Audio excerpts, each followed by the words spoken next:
vessels that the Coast Guard had gone out to potentially attempt a search and rescue on, but ultimately abandoned that. So we know this week, certainly, there have been those incremental developments when it comes to this ultimate decision that the president took overnight. But I think it's really important to point out, Peter, some insight that we got from the White House Chief of Staff, Susie Wiles, in that Vanity Fair interview, which was published just in mid-December, where she said that the ultimate goal here of the president was to continue bombing and hitting these alleged drug boats until, quote, Maduro cries uncle. That was her phrasing. And we saw the president, again, speak to this openly, speak to this publicly. But for months, the posture of the Trump administration and the White House was that this was not about regime change per se, was that this was about this so-called war on drugs and on narco terrorists. So this is an incredibly significant development in all of this. And in terms of conversations, Peter, we know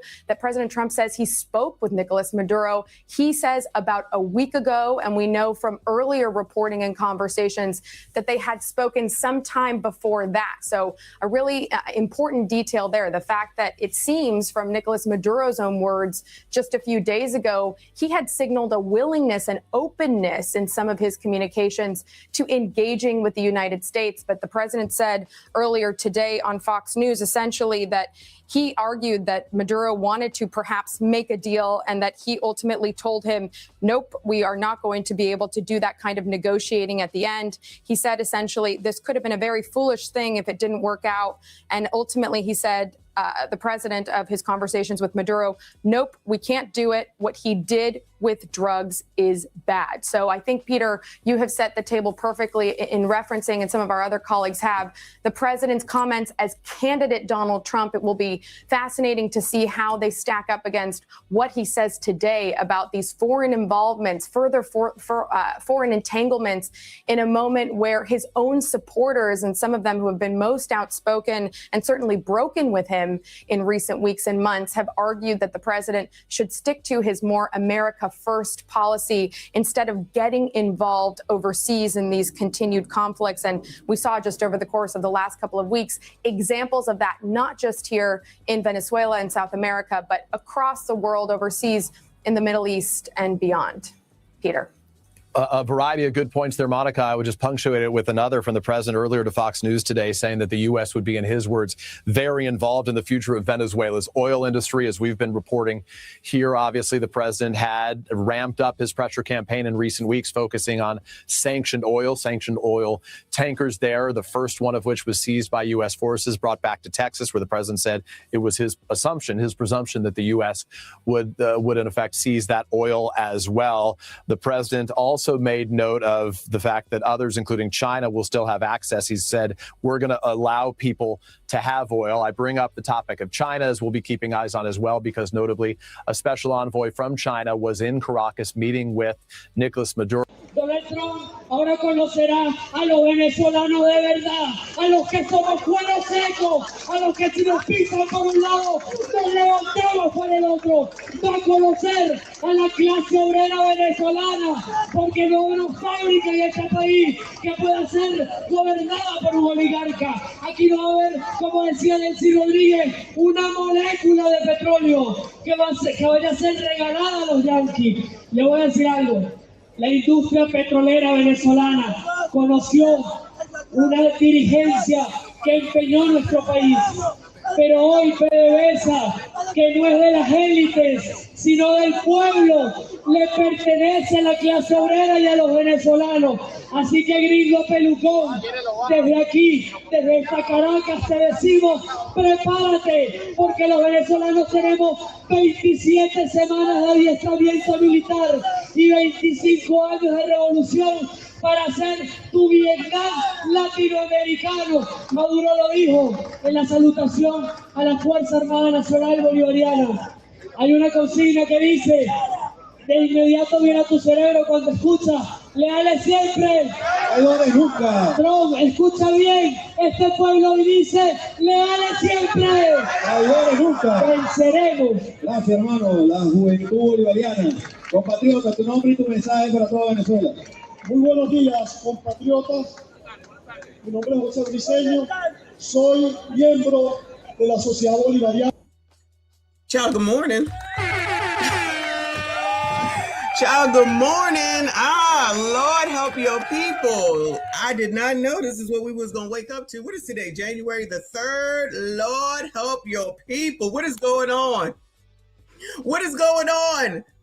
Does this mean we're at war, child? What is going on? I'm like trying to figure out what's going on. I just got in the house, y'all. That's why I'm a minute late, okay? Totally different story, which AirPods need charging? Okay.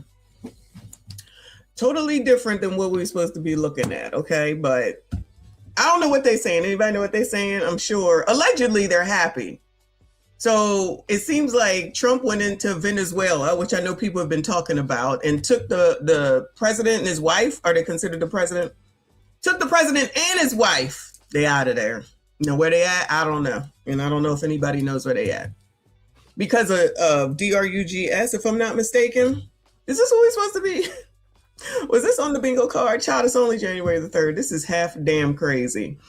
Trump is going to be speaking soon. It's supposed to be speaking at 11. So I am trying to see if he will speak and we can cover that. Let me go back over to this mess right here. See what they're talking. An NBC News special report begins right now.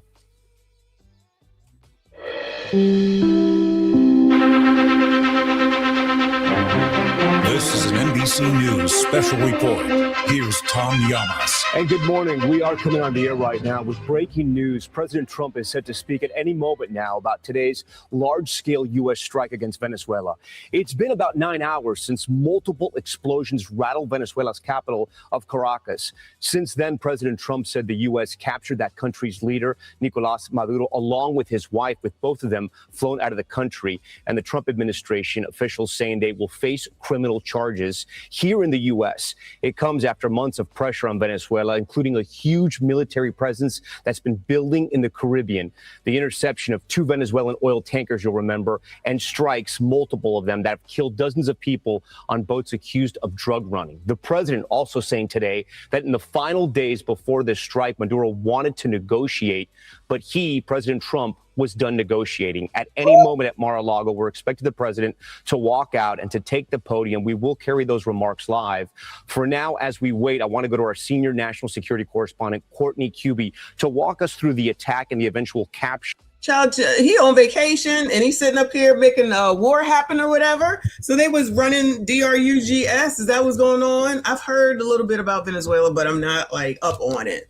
I know you shouldn't be messing with the Caribbean, though. You know, I don't like that.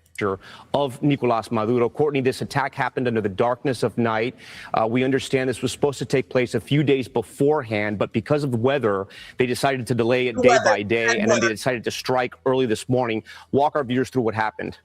Yeah, but notably, one point on the weather time that I've been struck by is the fact that there was actually a pretty full moon last night, which generally special operators like this don't want. They want as much darkness as possible that does not include a full moon. But you're right. Officials telling us that, in fact, the president actually authorized this action days ago, more than a week ago, and that has now been essentially an hour-by-hour wait to see when the final go-ahead would happen. We now know, as you mentioned, that it started overnight last night, now about 9 hours ago, these first explosions. We don't have a whole lot of detail about exactly what the U.S. military component was here. The president, in first announcing this on Truth Social, called these U.S. strikes, not airstrikes. A couple of the assets that we know the U.S. has in the region include U.S. Navy ships that have the ability to fire Tomahawks or T-LAMs.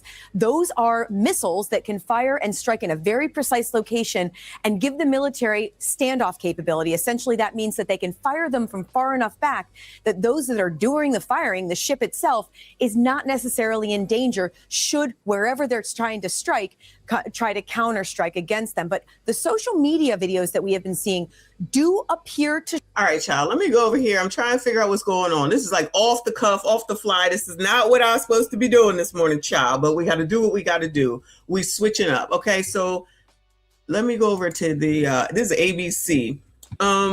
Wait. Let me first acknowledge Amex, boo, because I'm sure if you're not talking about it, you will be. Thank you, hon. She said, hey, y'all, happy Saturday, child.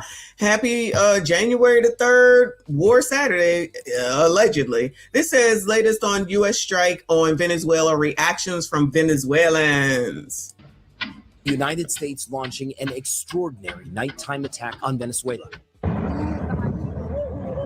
Dramatic video capturing the U.S. strikes overnight. Explosions ringing out in Venezuela's capital city beginning just before 2 a.m. local time. The night sky above Caracas turning bright orange, massive flames engulfing the air. Those giant plumes of smoke seen from miles away. President Trump confirming the strikes and announcing the United States has captured Venezuelan President Nicolás Maduro. Trump writing online, the United States of America has successfully carried out a large-scale strike against Venezuela and its leader, President Nicolás Maduro, who has been, along with his wife, captured and flown out of the country. This operation was done in conjunction with U.S. law enforcement. Why are they taking the wife? What'd she do? I guess she was there, child. Venezuela's defense minister, speaking from an unknown place, calling it the most criminal military aggression from the U.S. in the history of our country. The massive escalation coming. Oh, they said this is criminal. Is it criminal? Somebody, I think I heard say that this is unauthorized. Do y'all know? I don't know. I'm getting up to speed, child. Is it unauthorized? Jane Doe says no casualties, no war captured. Okay, girl. And flown out of the country. This operation was done in conjunction with U.S. law enforcement. Venezuela's defense minister, speaking from an unknown place, calling it the most criminal military aggression from the U.S. in the history of our country. In history. In history. That's what he said. Is that true? Yay, nay. Shout out to Legend. Thank you so much for your generosity, Boo. I appreciate you. Always, always welcome. He said it's about the oil. Don't believe Trump. They have done this before. Where are the weapons of mass destruction that Saddam was to have? I do remember that. I don't believe nothing they say. If you know the history, you know how they move. Well, child, wait till we get to this daycare stuff, because shout out to Ms. AB. Y'all be keeping me informed, child. But let's hear it. Thank you so much, Legend. I appreciate you. Y'all hit the like button for me. Subscribe if you are new. Good morning. Happy January the 3rd, 2026, child. The massive escalation coming after a significant U.S. military buildup in the region. The Pentagon striking more than 30 boats the U.S. alleges were involved in drug trafficking operations. At least one. Damn! They was hitting boats like that they sitting in the middle of the ocean on fire? Of our country. The massive escalation coming after a significant U.S. military buildup in the region. The Pentagon striking more than 30 boats the U.S. alleges were involved in drug trafficking operations. At least 115 people killed. Jane Doe, it looked like casualties, child. It looked like casualties. Killed since those strikes began on I'm assuming somebody was on them boats. September 2nd. In a memo obtained by ABC News in October, the administration telling Congress that America is in armed conflict and that drug cartels are deemed unlawful combatants. President Maduro facing drug charges, including narco-terrorism conspiracy since Trump's first administration, after federal prosecutors alleged he deliberately used cocaine as a weapon. Back in 2020, U.S. officials telling Americans they plan to eventually gain custody of the Venezuelan leader.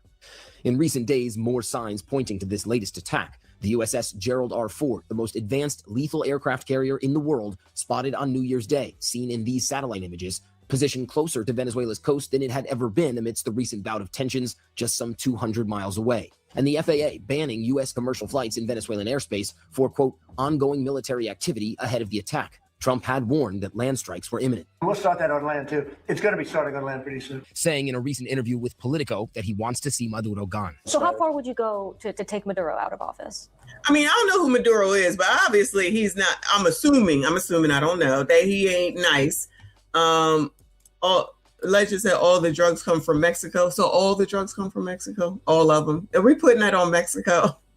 Are we really saying that all drugs come from Mexico? Okay. All right. Shout out to Lawrence. He said, also, let's keep in mind whom all in 2020 election participants from these countries also had a part in removing Trump out of office by force in order to continue the deals under Biden. Woo, Lord help your people. I'm keeping an eye on whether he comes on or not. I don't want to say that, But you want to see him out? His days are numbered. Can you rule out an American ground invasion? I don't want to rule in or out. I don't talk about it. For his part, Maduro had said just one day ago that he was open to talks with the U.S. and in a separate pre-taped interview released Thursday, described a recent call the two had. Saying, I think that conversation was even pleasant. So, child, was he on TikTok giving this information up? But the events following the conversation haven't been pleasant. Let's hope. Just absolutely stunning developments here. And Matt, you're learning a lot more about what this operation was like because we're talking about U.S. Special Forces involved. Yeah, each kind of hour that goes by in this story, Gio, we're learning more and more details that just are more stunning than the next. And so President Trump was actually just on Fox News, and he gave out some details. Forgive me, I'm going to reference my phone here because we're just getting this information in. But he says at one point that special forces went into the complex where Maduro was living. They had to break into what he describes as steel doors, the kind of safety room that the heads of state Clearly, they didn't work too well, child. often have to kind of hide in these sorts of situations. He's saying lots of helicopters, lots of different fighter jets, and then he described it as an Osama bin Laden type raid where he could watch this raid play out in real time. So he basically said that Maduro was trying to do everything possible to stay away from this, and yet the special forces were able to get in. Crucially, he says he does not believe, he doesn't know, he said on this interview, but he thinks no Americans were killed. He thinks one of the American helicopters might have been hit. He thinks there might be some injuries. He says, I have to say a couple of guys were hit, but they came back and they're supposed to be in pretty good shape. So it does appear that there might have been some American casualties in this raid, but this is just these early stages where we're still needing so much more information about what happened here. But this does seem like an incredibly complex operation that did perhaps result in some American casualties. And difficult to get information because U.S. reporters are not allowed in Venezuela at the moment right now. What's the reaction been like? Because Child, they probably try and get down there too. It wouldn't be me, y'all. It would not be me, child. Let me just sit in the studio and talk. I would never. I'd be like, those people that go when like it's a hurricane of 55,000 miles, they be out there. I'm like, y'all crazy. I hope y'all get paid for that well. Shatar, I appreciate you. Very generous of you, hun. Thank you so much. She said, my brother called me as I just woke up. Not a drop of coffee in my system to tell me we bombed Venezuela. I said, who's we? I didn't ish. Don't piss me off, girl. It's done. It's done. It's we, USA, we. We as in, Hold on. Oh, I got the sound on where he's supposed to start talking. I thought I heard something, but I ain't hear nothing. Yeah, they said we like as in French. United States of America.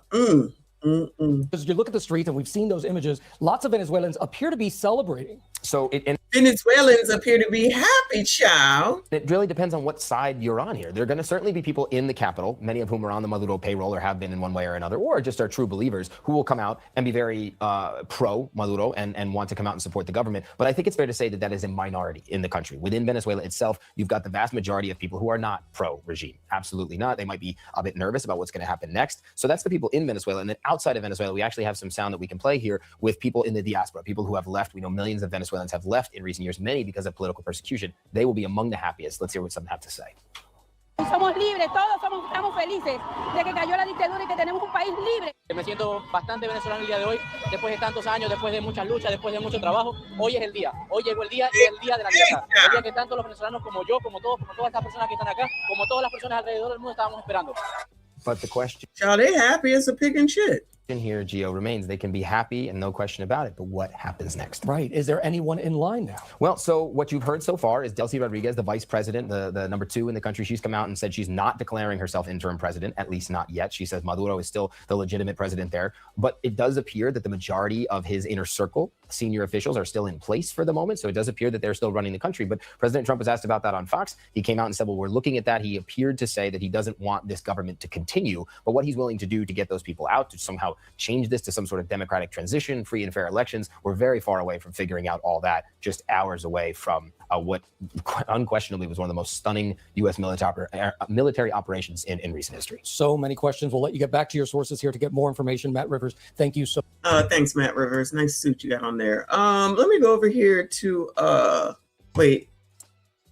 What happened? Hold on. Trying to make sure he hasn't started talking yet.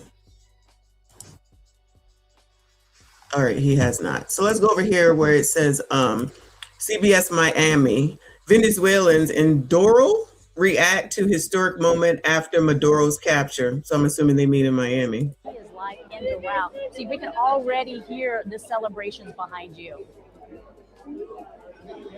That's right. The demonstrators here tell me that this is a day that will go down in history for the people of Venezuela. They tell me this was not an act of war, but an act of freedom here. And so we are here in Doral. Not an act of war, an act of freedom.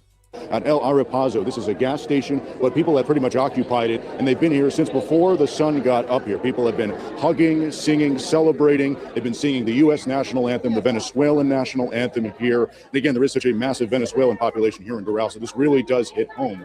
There are people with family down in Caracas, and they tell me they're more comfortable with going down to see them now with Maduro being removed here. The demonstrators tell me with the last election in Venezuela, where Maduro was accused of rigging the election and seizing power, people tell So he rigged the election and seized power. Oh, Maduro, that ain't nice, child. That ain't nice. In population here in Doral, so this really does hit home. There are people with family down in Caracas, and they tell me they're more comfortable with going down to see them now with Maduro being removed here. The demonstrators tell me with the last election in Venezuela, where Maduro was accused of rigging the election and seizing power, people tell me this was the only way to get him out. Here's what someone said that we spoke to earlier. Uh-oh. So he wasn't a good man at all. Uh-oh. He was not a good person, it sounds like. It means that they waited so many years for a chance at freedom, and it's finally here. So it's 26 years of, of waiting and waiting for a better Venezuela that's free. And now they're going to be able to all go back and enjoy with their families. And again, a very emotional time for the Venezuelan community here. As we all know, Maduro had succeeded Hugo Chavez. So many of the people here have been waiting to be able to say that they have a more free Venezuela here and that they can go back to their families here. We are going to be here throughout the morning getting reaction from the Venezuelan community here. And we see some elected officials coming here. So be sure to stay with us both on air and online. But for now, we are live in Doral. Steve Najiri. He has a nice voice. CBS News, Miami. Hey, and Steve, I was wondering out there, are you hearing much about President Trump? Are people talking about that Trump did this, or just more concerned about that it's finally happened? Amazing. Well, that's a good question. Right now, people are really more concerned about what is next for Venezuela. Many people are just sinking in the fact that Nicolas Maduro has now been taken out of Venezuela. So they're not really thinking a lot about what the president did or whether they support it or not. What really hits home and what matters for most of the people here is that Nicolas Maduro has been taken out of Venezuela. Steve, let me ask you this, because we've talked a lot about Venezuelans, many of them losing their immigration status. And with this regime change, if you will, does this ease any fears about going back home for some of them to Venezuela? Well, actually, many people here tell me they're much more comfortable going back now to Caracas here. But what really hit home for a lot of people here is that they said if they were down in Caracas, they would be much more nervous about protesting there. But they're, of course, being in the United States, where we have freedom of speech, they are much more comfortable and so happy that they can celebrate this here in the United States. Steve, walk us around. Give us the landscape. I want to see the folks who are out. Girl, ain't nobody trying to see all that. Black Men Kings, thank you so much, and I appreciate you. He said, Messi, you got Jasmine saying that Trump should have asked her for permission to bomb up Venezuela. Jasmine Crockett? Are you serious? Are you serious? Are y'all serious?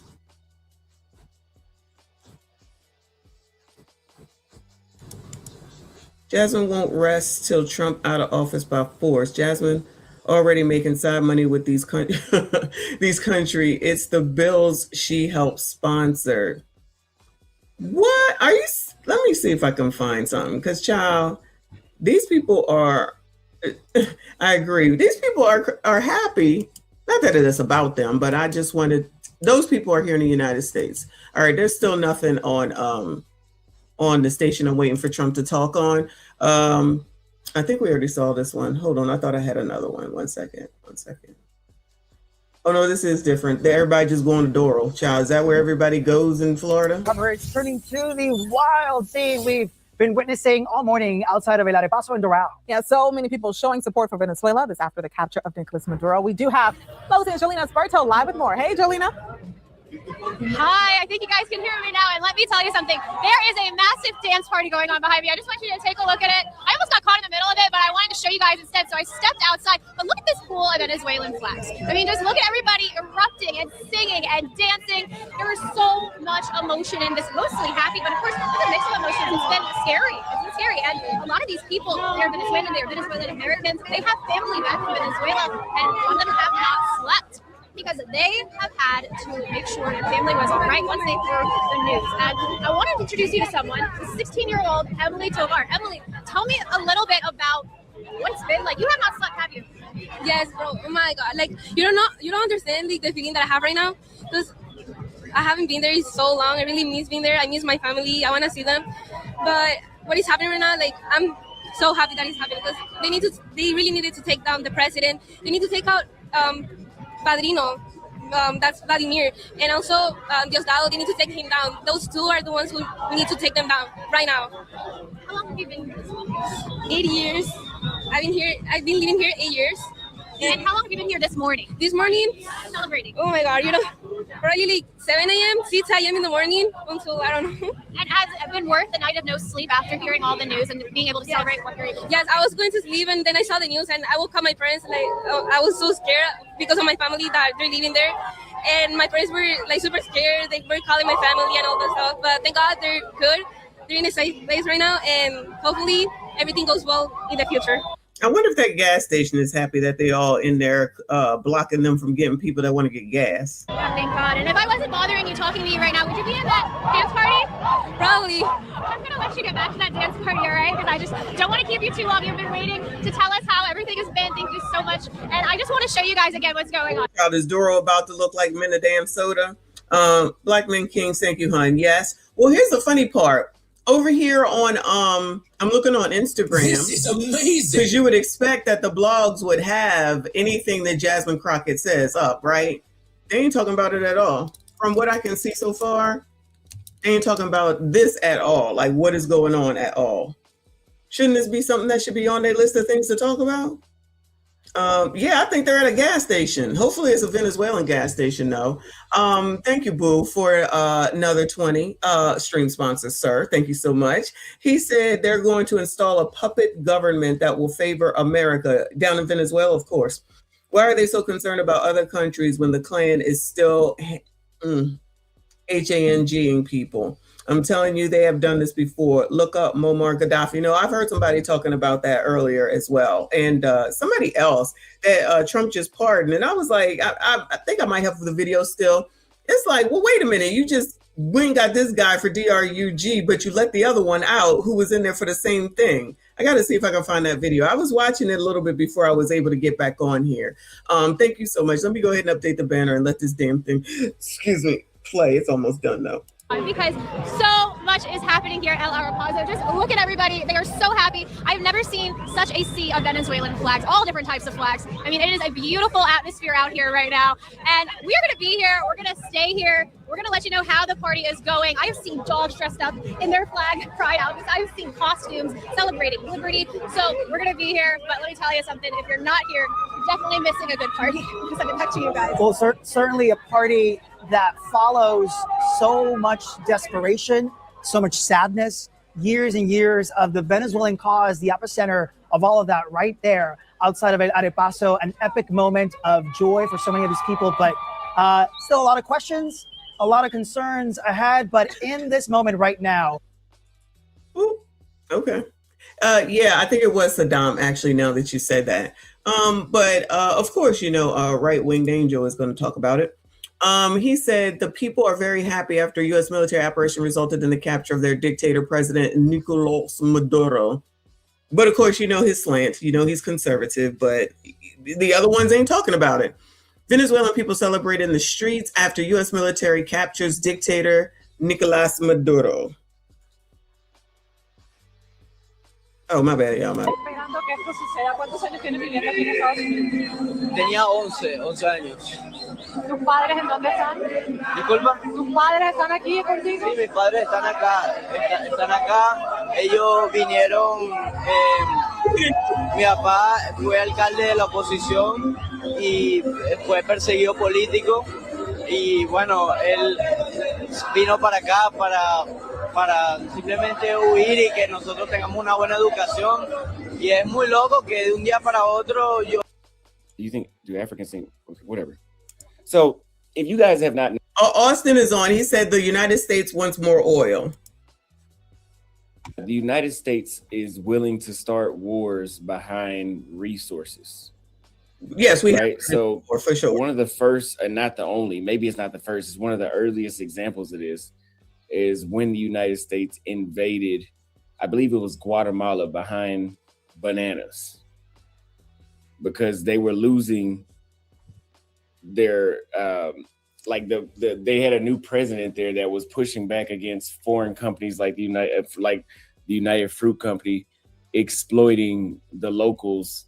And even it got so bad with them where to the point where they literally only paid, United Fruit Company only paid their employees in vouchers that you could only use at United Fruit Company. So whenever they got paid, they couldn't go outside of the premises of the business and go buy groceries. They could only buy whatever they sold at the place, right?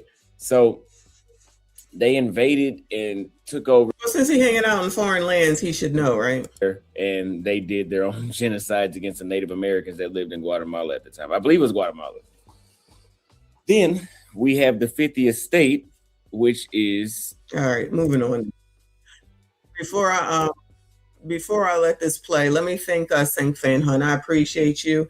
He said, good morning, Michon, and peace to the chat. Doral is where most of the Venezuelans in Florida and the larger U.S. reside. All right. I appreciate you. Shout out to all of y'all. Hit the like button for me. Subscribe if you're new. No, we're not talking about childcare, at least not yet, because Trump invaded Venezuela. He captured Nicolas and his wife, and allegedly the DRUGS was coming through, but it sounds like, and I've heard people say that maybe it might be due to oil and crypto. Allegedly, child. Don't come for me, child. Allegedly. Let this one play. This is ABC. Trump holds a news conference on Venezuela's strike, but not yet. He hasn't started. Concealed in New York, and that, again, the military was there to conduct this operation on behalf of U.S. law enforcement. But again, in that picture you see, that's the messaging you're going to hear throughout the day. And Pierre, while I have you, someone pointed out this contradiction that, we now have this image of Maduro in custody, but then recently President Trump pardoned Juan Orlando Hernandez, the former president of Honduras, who was actually convicted on narcotics trafficking charges. How are your sources responding to that, and what's likely to be the reaction going forward? Oh, Whit, that's a very good question. Here's the issue. The administration and President Trump himself has tried to portray the Biden administration prosecution of the former president of Honduras as, quote, illegitimate, and that it was bogus in some regards. Having said that, the man was convicted by a jury in the United States of these crimes. Number two, critics are saying that this is an example of inconsistent, to be kind, in terms of their words, action by the administration. On the one hand, the claim was very similar about the former president of Honduras, that he was engaged and helped participate in facilitating countless amounts of drugs coming into the United States, which is the exact charge that's being brought against Maduro today. All right, Pierre, Tom. Yeah. No more DRUGS. Viewers, too, again, as we're seeing these images coming in from Venezuela, and also that the lower corner there, that is a live picture from Mar-a-Lago, where the president is expected to speak any moment. All of this comes amid these increased tensions with Venezuela and the strikes on alleged drug boats in the Caribbean and the Pacific. There have been at least 121 alleged drug smugglers who've been killed in some 30 strikes as all of this has been escalating. And we've been talking about the military buildup in the region. There are now about 15,000 U.S. military personnel in the Caribbean. We've talked about the USS General Ford there, and 2,200 Marines aboard a number of ships in the Caribbean. No doubt all of them there to support this operation. So let's go back to our chief foreign affairs correspondent, Martha Raddatz, to talk more about the operation. Unfortunately, this is going to be another split within, I think, the conservatives. Well, I mean, yeah, Megyn Kelly's already picked up the nickname of Grandma Graper in some parts. just to keep everybody up. So this is ABC News. It's a live feed. They're showing the explosions and everything. They are. We're just waiting for Trump and his team to come and explain what the hell happened last night, why. And so forth and so forth. So they should be out pretty soon. But everybody's waiting on the explanation, because that's kind of why. It's kind of like, why the urgency, why now, and what are the repercussions of this? Let me read a couple of these super chats. God bless you. Next video. Thank you so much. Thank you. Shout out to Nate. It looks like he's doing much better, which is good to hear. I got to take this phone call, y'all. Be consistent, folks. So just he'll come on and off. He has different energy levels on different days. Maduro's sent, with Biden's help, 80,000 people, and then I think it's de Agua, but Tre de Agua, right? Tren de Agua. It's hard to say. TDA. Yes, to cause chaos. That's an act of war to me. We don't care about international law as Americans. I think we do in certain instances, but I think that's the problem. Is we do have we cherry pick. Yeah. I mean, come on. Nate, the Godfather of Law 2, have been following you. Yeah, you've read this one. Days. Yes. The Rittenhouse days were great. Oh, thanks, King Bucks. Thanks, and Happy New Year. Happy New Year to everybody too, because I didn't say that. From a moral point of view, he was an illegitimate leader, correct. The only angle that matters was practical. Will this detestable Destabilize Venezuela, or will it give the people their country back? Now, this is why we have to wait. I would say this. Oh, there he is. So let's listen to that. Maduro, and here is President Here it Trump is. from Mar-a-Lago. Okay, thank you very much. This is big stuff. You made us wait a long time. And we appreciate you being here. Late last night, conducted an extraordinary military operation in the capital of Venezuela. Overwhelming American military power, air, land, and sea, was used to launch a spectacular assault. And it was an assault like people have not seen since World War II. It was a force against a heavily fortified military fortress in the heart of Caracas to bring outlaw dictator Nicolas Maduro to justice. This was one of the most stunning, effective, and powerful displays of American military might and competence in American history. And if you think about it, we've done some other good ones like the attack on Soleimani, the attack on al-Baghdadi, and the obliteration and decimation of the Iran nuclear sites just recently in an operation known as Midnight Hammer. All perfectly executed and done. Oh my God. No nation in the world could achieve what America achieved yesterday, or frankly, in just a short period of time. All Venezuelan military capacities were rendered powerless as the men and women of our military, working with U.S. law enforcement, successfully captured Maduro in the dead of night. It was dark. The lights of Caracas were largely turned off due to a certain expertise that we have. It was dark and it was deadly.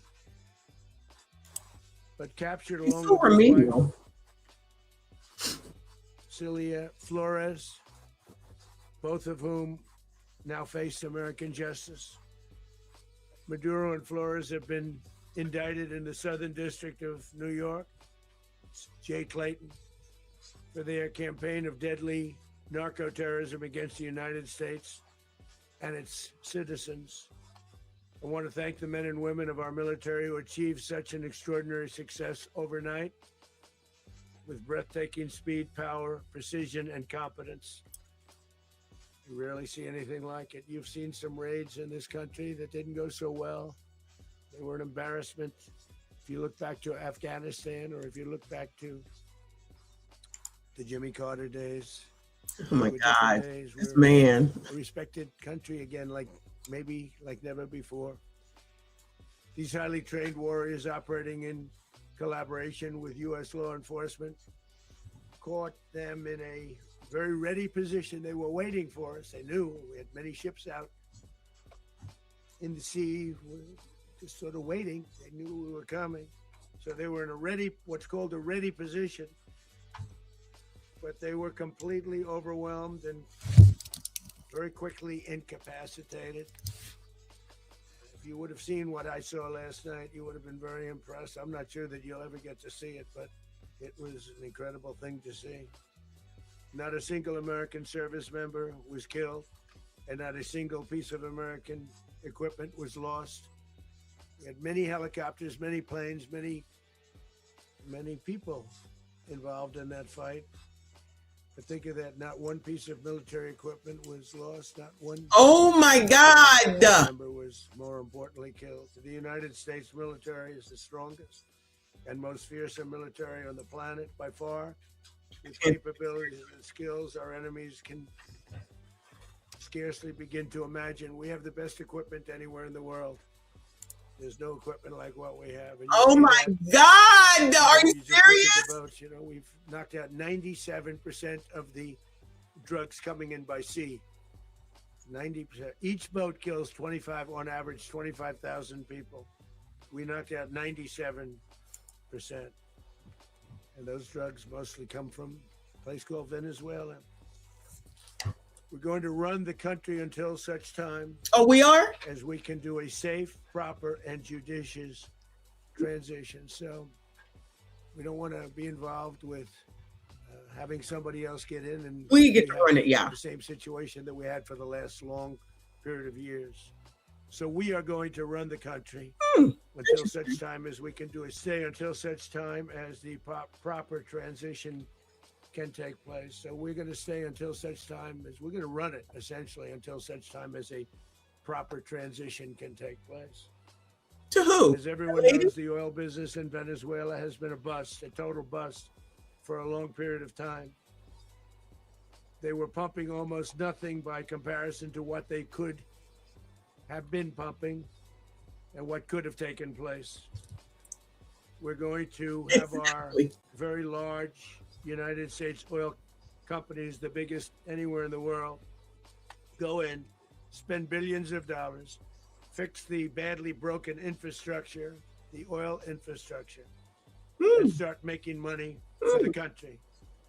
And we are ready to stage a second and much larger attack if we need to do so. So we were prepared to do a second wave.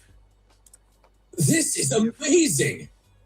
We needed to do so. We actually assumed that a second wave would be necessary, but now it's probably not.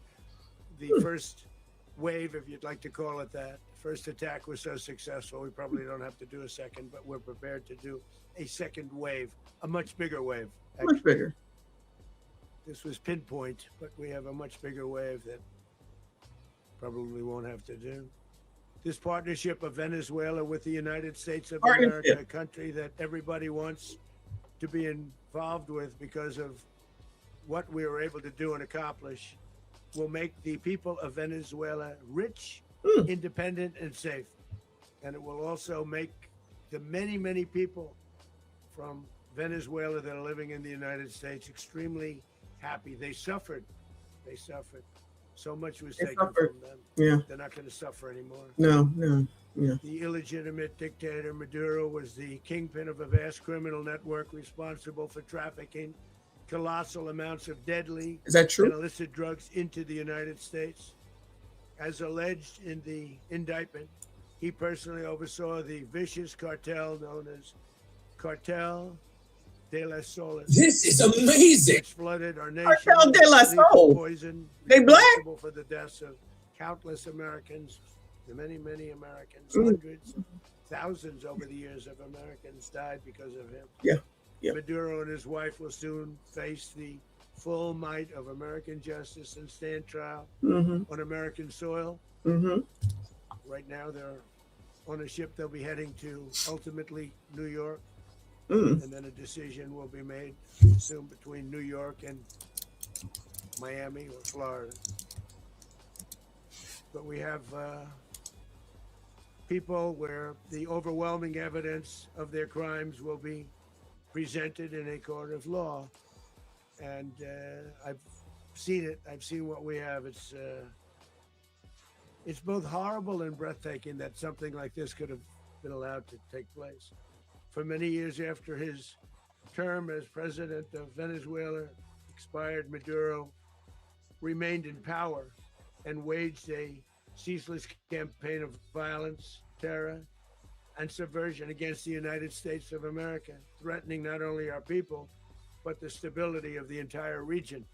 And you all saw it. In addition to trafficking gigantic amounts of illegal drugs that inflicted untold suffering and human destruction all over the country, all over in particular the United States, Maduro sent savage and murderous gangs, including the bloodthirsty prison gang, Tren de Aragua, to terrorize American communities nationwide. And he did indeed.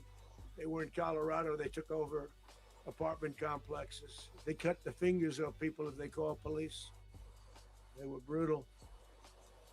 They're not so brutal now. And I just have to congratulate our military, Pete, and everybody, and our National Guard. Yeah. Because the job that they've done, whether it's in Washington, D.C., where we have a totally safe city, where it was one of the most unsafe cities anywhere in the world, frankly. And now we have no crime in Washington, D.C. What? We haven't had a killing. We had the terrorist attack a few weeks ago. A little bit of a different kind of a threat. But we haven't had a killing in a long period of time, 6-7 months. We used to have two, on average, two a week in Washington, our capital. We don't have that anymore. The restaurants are opening. Everyone's happy. They're going, they're walking their daughters. They're walking their children, their wives. They're walking in D.C. Restaurants are opening all over Washington, D.C. So I want to thank the National Guard. I want to thank our military. And I want to thank law enforcement. It's been amazing. And they should do it with more cities. We're doing it, as you know, and we're doing it in Memphis, Tennessee right now, and crime is down. We just sort of started a few weeks ago, but crime is down now 77%. And the governor of Louisiana called, great person. Rambling, y'all. And he wanted us Rambling. to help him, as you know, in a certain very nice part of Louisiana. And we have done that. It was a rough section, and we have crime down. I understand it's down to almost nothing already after 2.5 weeks.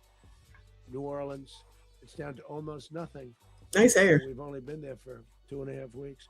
Can't imagine why governors wouldn't want us to help.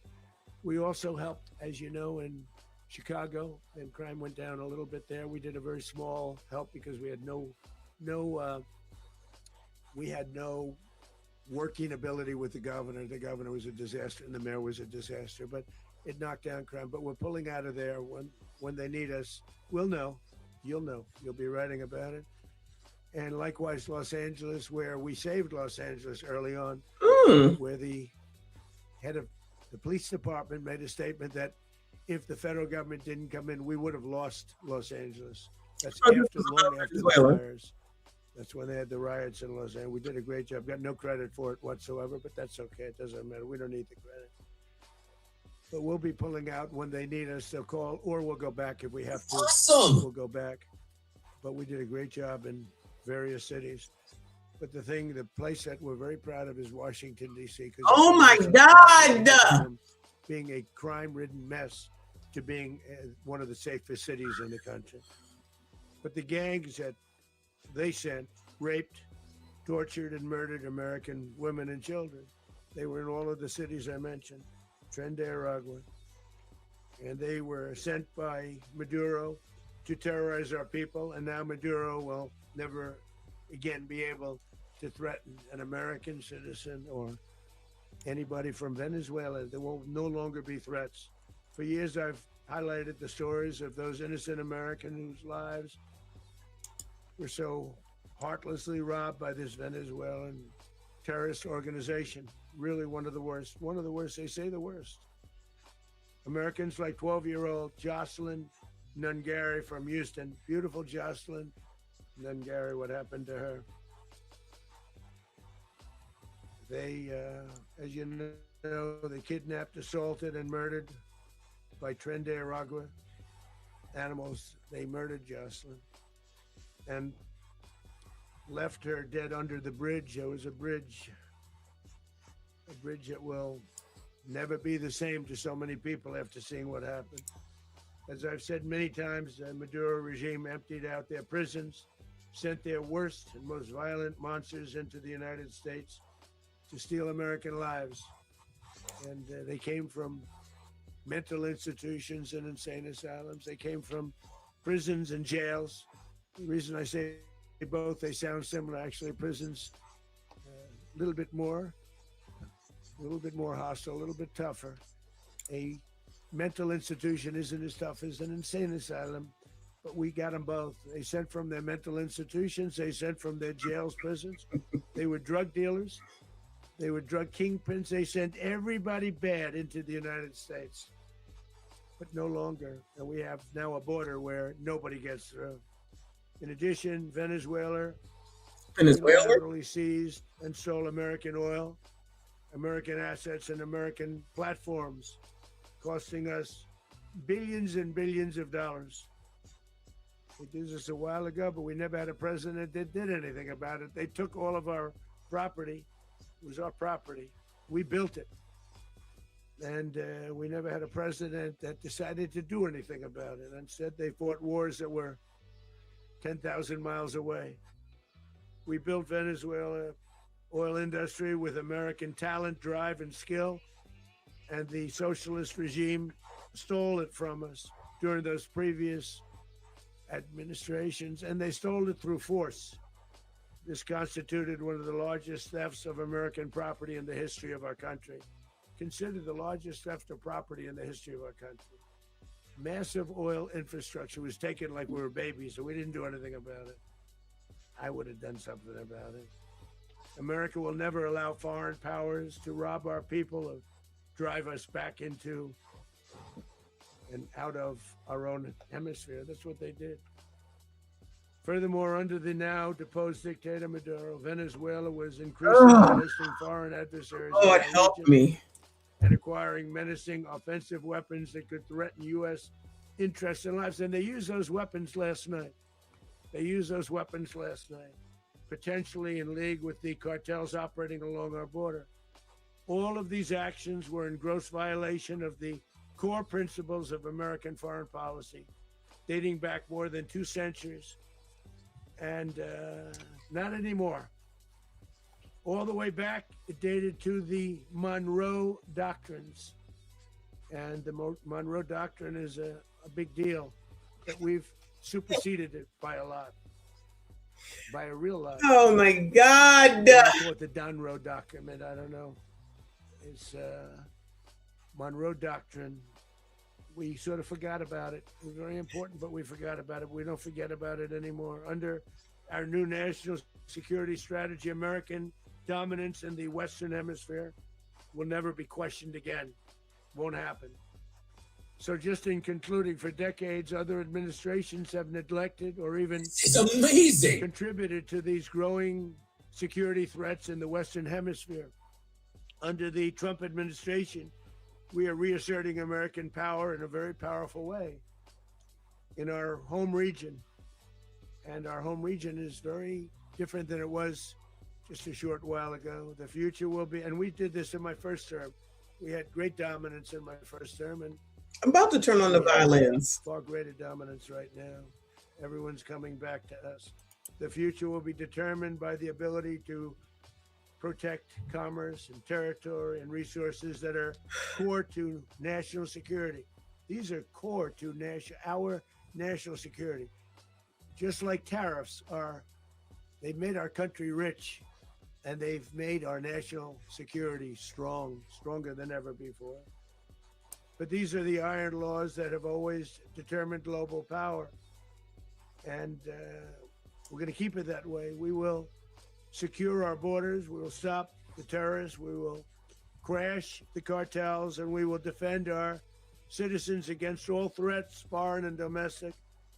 Other presidents may have lacked the courage or whatever to defend America, but I will never allow terrorists and criminals to operate with impunity against the United States.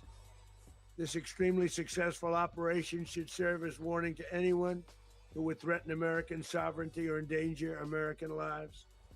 Very importantly, the embargo on all Venezuelan oil remains in full back effect. to the script. Good job. The American Armada remains poised in position, and the United States retains all military options until United States demands have been fully met and fully satisfied. All political and military figures in Venezuela should understand what happened to Maduro can happen to them, and it will happen to them if they aren't just, fair, even to their people. The dictator and terrorist, Maduro, is finally gone in Venezuela. People are free. They're free again. It's been a long time for them, but they're free. America is a safer nation this morning. It's a prouder nation this morning because it didn't allow this horrible person and this country that was doing very bad things to us. It didn't allow it to happen. And the Western Hemisphere is right now a much safer place to be. So I want to thank everybody for being here. I want to thank General Raisin Kane. He's fantastic, man. Oh, I Raisin worked with Kane. a lot of generals. I worked with some I didn't like. I worked with some I didn't respect. I Damn. worked with some that just weren't good. But this guy is fantastic. I watched last night one of the most precise attacks on sovereignty. I mean, it was an attack for justice. And I'm very proud of him. And I'm very proud of our Secretary of War, Pete Hegseth, who I'm going to ask to say a few words. Thank you very much. Mr. President, can you explain how the U.S. will run Venezuela? Well, thank you, Mr. President. Finally, a commander-in-chief the world respects and the American people deserve. And as the president said, words can barely capture the bravery and the power and the precision of this historic operation. A massive joint military and law enforcement raid flawlessly executed by the greatest Americans our country has to offer. American warriors are second to none, the best in the world and the best of our country. What all of us witnessed last night was sheer guts and grit, gallantry, and glory of the American warrior. I'm simply humbled by such men. And I tip my hat to our chairman, Dan Raisin Kane, and all those Americans who stood watch last night. Our warriors are the elite of America. And again, President Trump has your back. No other country on planet Earth, and it's not even close, could pull this kind of operation off. And no other president has ever shown this kind of leadership, courage, and resolve. The most powerful combination the world has ever seen. As the president said, our adversaries remain on notice. America can project our will anywhere, anytime. The coordination, the stealth, the lethality, the precision, the very long arm of American justice, all on full display in the middle of the night. Nicolas Maduro had his chance, just like Iran had their chance, until they didn't and until he didn't. He effed around and he found out. President Trump is deadly serious about stopping the flow of gangs and violence to our country. Deadly serious about stopping the flow of drugs and poison to our people. Deadly serious about getting back the oil that was stolen from us. And deadly serious about reestablishing American deterrence and dominance in the Western Hemisphere. This is about the safety, security, freedom, and prosperity of the American people. This is America first. This is peace through strength. And the United States War Department is proud to help deliver it. Welcome to 2026. And under President Trump, America is back. I'd like to welcome now our chairman, Raisin Kane, to give a few more details. Raisin Kane. Thank you, Mr. Secretary. Thank you, Mr. President, and good morning. Last night, on the order of the President of the United States and in support of a request from the Department of Justice, as the President said, the United States military conducted an apprehension mission in Caracas, Venezuela, to bring to justice two indicted persons, Nicolas and Cecilia Maduro. This operation, known as Operation Absolute Resolve, was discreet, precise, and conducted during the darkest hours of January 2nd and was the culmination of months of planning and rehearsal, an operation that, frankly, only the United States military could undertake. What I'd like to do this morning is talk to you through some of the preparation and the details without compromising any of our tactics, techniques, and procedures. There is always a chance that we'll be tasked to do this type of mission again. Our interagency work began months ago and built on decades of experience of integrating complex air, ground, space, and maritime operations. While the past 2 decades have honed the skills of our special operations forces, this particular mission required every component of our joint force, with soldiers, sailors, airmen, Marines, and Guardians working in unison with our intelligence agency partners and law enforcement teammates in an unprecedented operation. We leveraged our unmatched intelligence capabilities and our years of experience in hunting terrorists. And we could not have done this mission without the incredible work by various intelligence agencies, including the CIA, NSA, and NGA. We watched, we waited, we prepared, we remained patient and professional. This mission was meticulously planned, drawing lessons from decades of missions over the last many years, many missions over these last many years. This was an audacious operation that only the United States could do. It required the utmost of precision and integration within our joint force. And the word integration does not explain the sheer complexity of such a mission. An extraction so precise, it involved more than 150 aircraft launching across the Western Hemisphere in close coordination, all coming together in time and place to layer effects for a single purpose: to get an interdiction force into downtown Caracas while maintaining the element of tactical surprise. Failure of one component of this well-oiled machine would have endangered the entire mission, and failure is never an option for America's joint force. Those in the air over Caracas last night were willing to give their lives for those on the ground and in the helicopters. Let me talk a little bit about the preparation. After months of work by our intelligence teammates to find Maduro and understand how he moved, where he lived, where he traveled, what he ate, what he wore, what were his pets, in early December, our force was set pending a series of aligned events. Key was choosing the right day to minimize the potential for civilian harm and maximize the element of surprise and minimize the harm to the indicted personnel, so as the president said, they could be brought to justice. And as the president said earlier today, weather in Venezuela is always a factor this time of the year. And over the weeks through Christmas and New Year's, the men and women of the United States military sat ready, patiently waiting for the right triggers to be met and the president to order us into action. Last night, the weather broke just enough, clearing a path that only the most skilled aviators in the world could maneuver through. Ocean, mountain, low cloud ceilings. But when tasked with a mission, this organization does not quit. At 10:46 p.m. Eastern time last night, the president ordered the United States military to move forward with this mission. He said to us, and we appreciate it, Mr. President, good luck and Godspeed. And those words were transmitted to the entire joint force.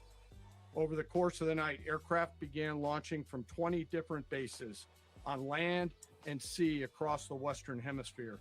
In total, more than 150 aircraft, bombers, fighters, intelligence, reconnaissance, surveillance, rotary wing were in the air last night. Thousands and thousands of hours of experience were airborne. Our youngest crew member was 20 and our oldest crew member was 49. And there's simply no match for American military might. As the night began, the helicopters took off with the extraction force, which included law enforcement officers, and began their flight into Venezuela at 100 feet above the water. As they approached Venezuelan shores, the United All right, child. I'm about as long as Donald Trump is not talking, because child, he sounds so remedial. He's going through the play-by-play. So let him go by. Listen, we already know what it is. So shout out to Nicole. Shout out to everyone that is here. Hit the like button for me. Subscribe if you are new. So no, this is not daycare talk. This is the Venezuelan takeover. Trump went in there last night and took the president and his wife on up out of there. And, people are divided, of course, on how they feel about this.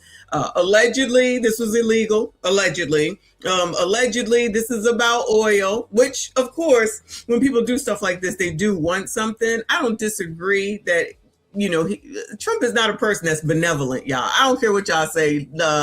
Say what you want. He is not benevolent. He's just not sitting around thinking about, oh, what can I do to make lives better for these people? No, that's not it. So it would make sense. And then I think Uncle Rick said something about cryptocurrency or something like that. I'm not really sure about that.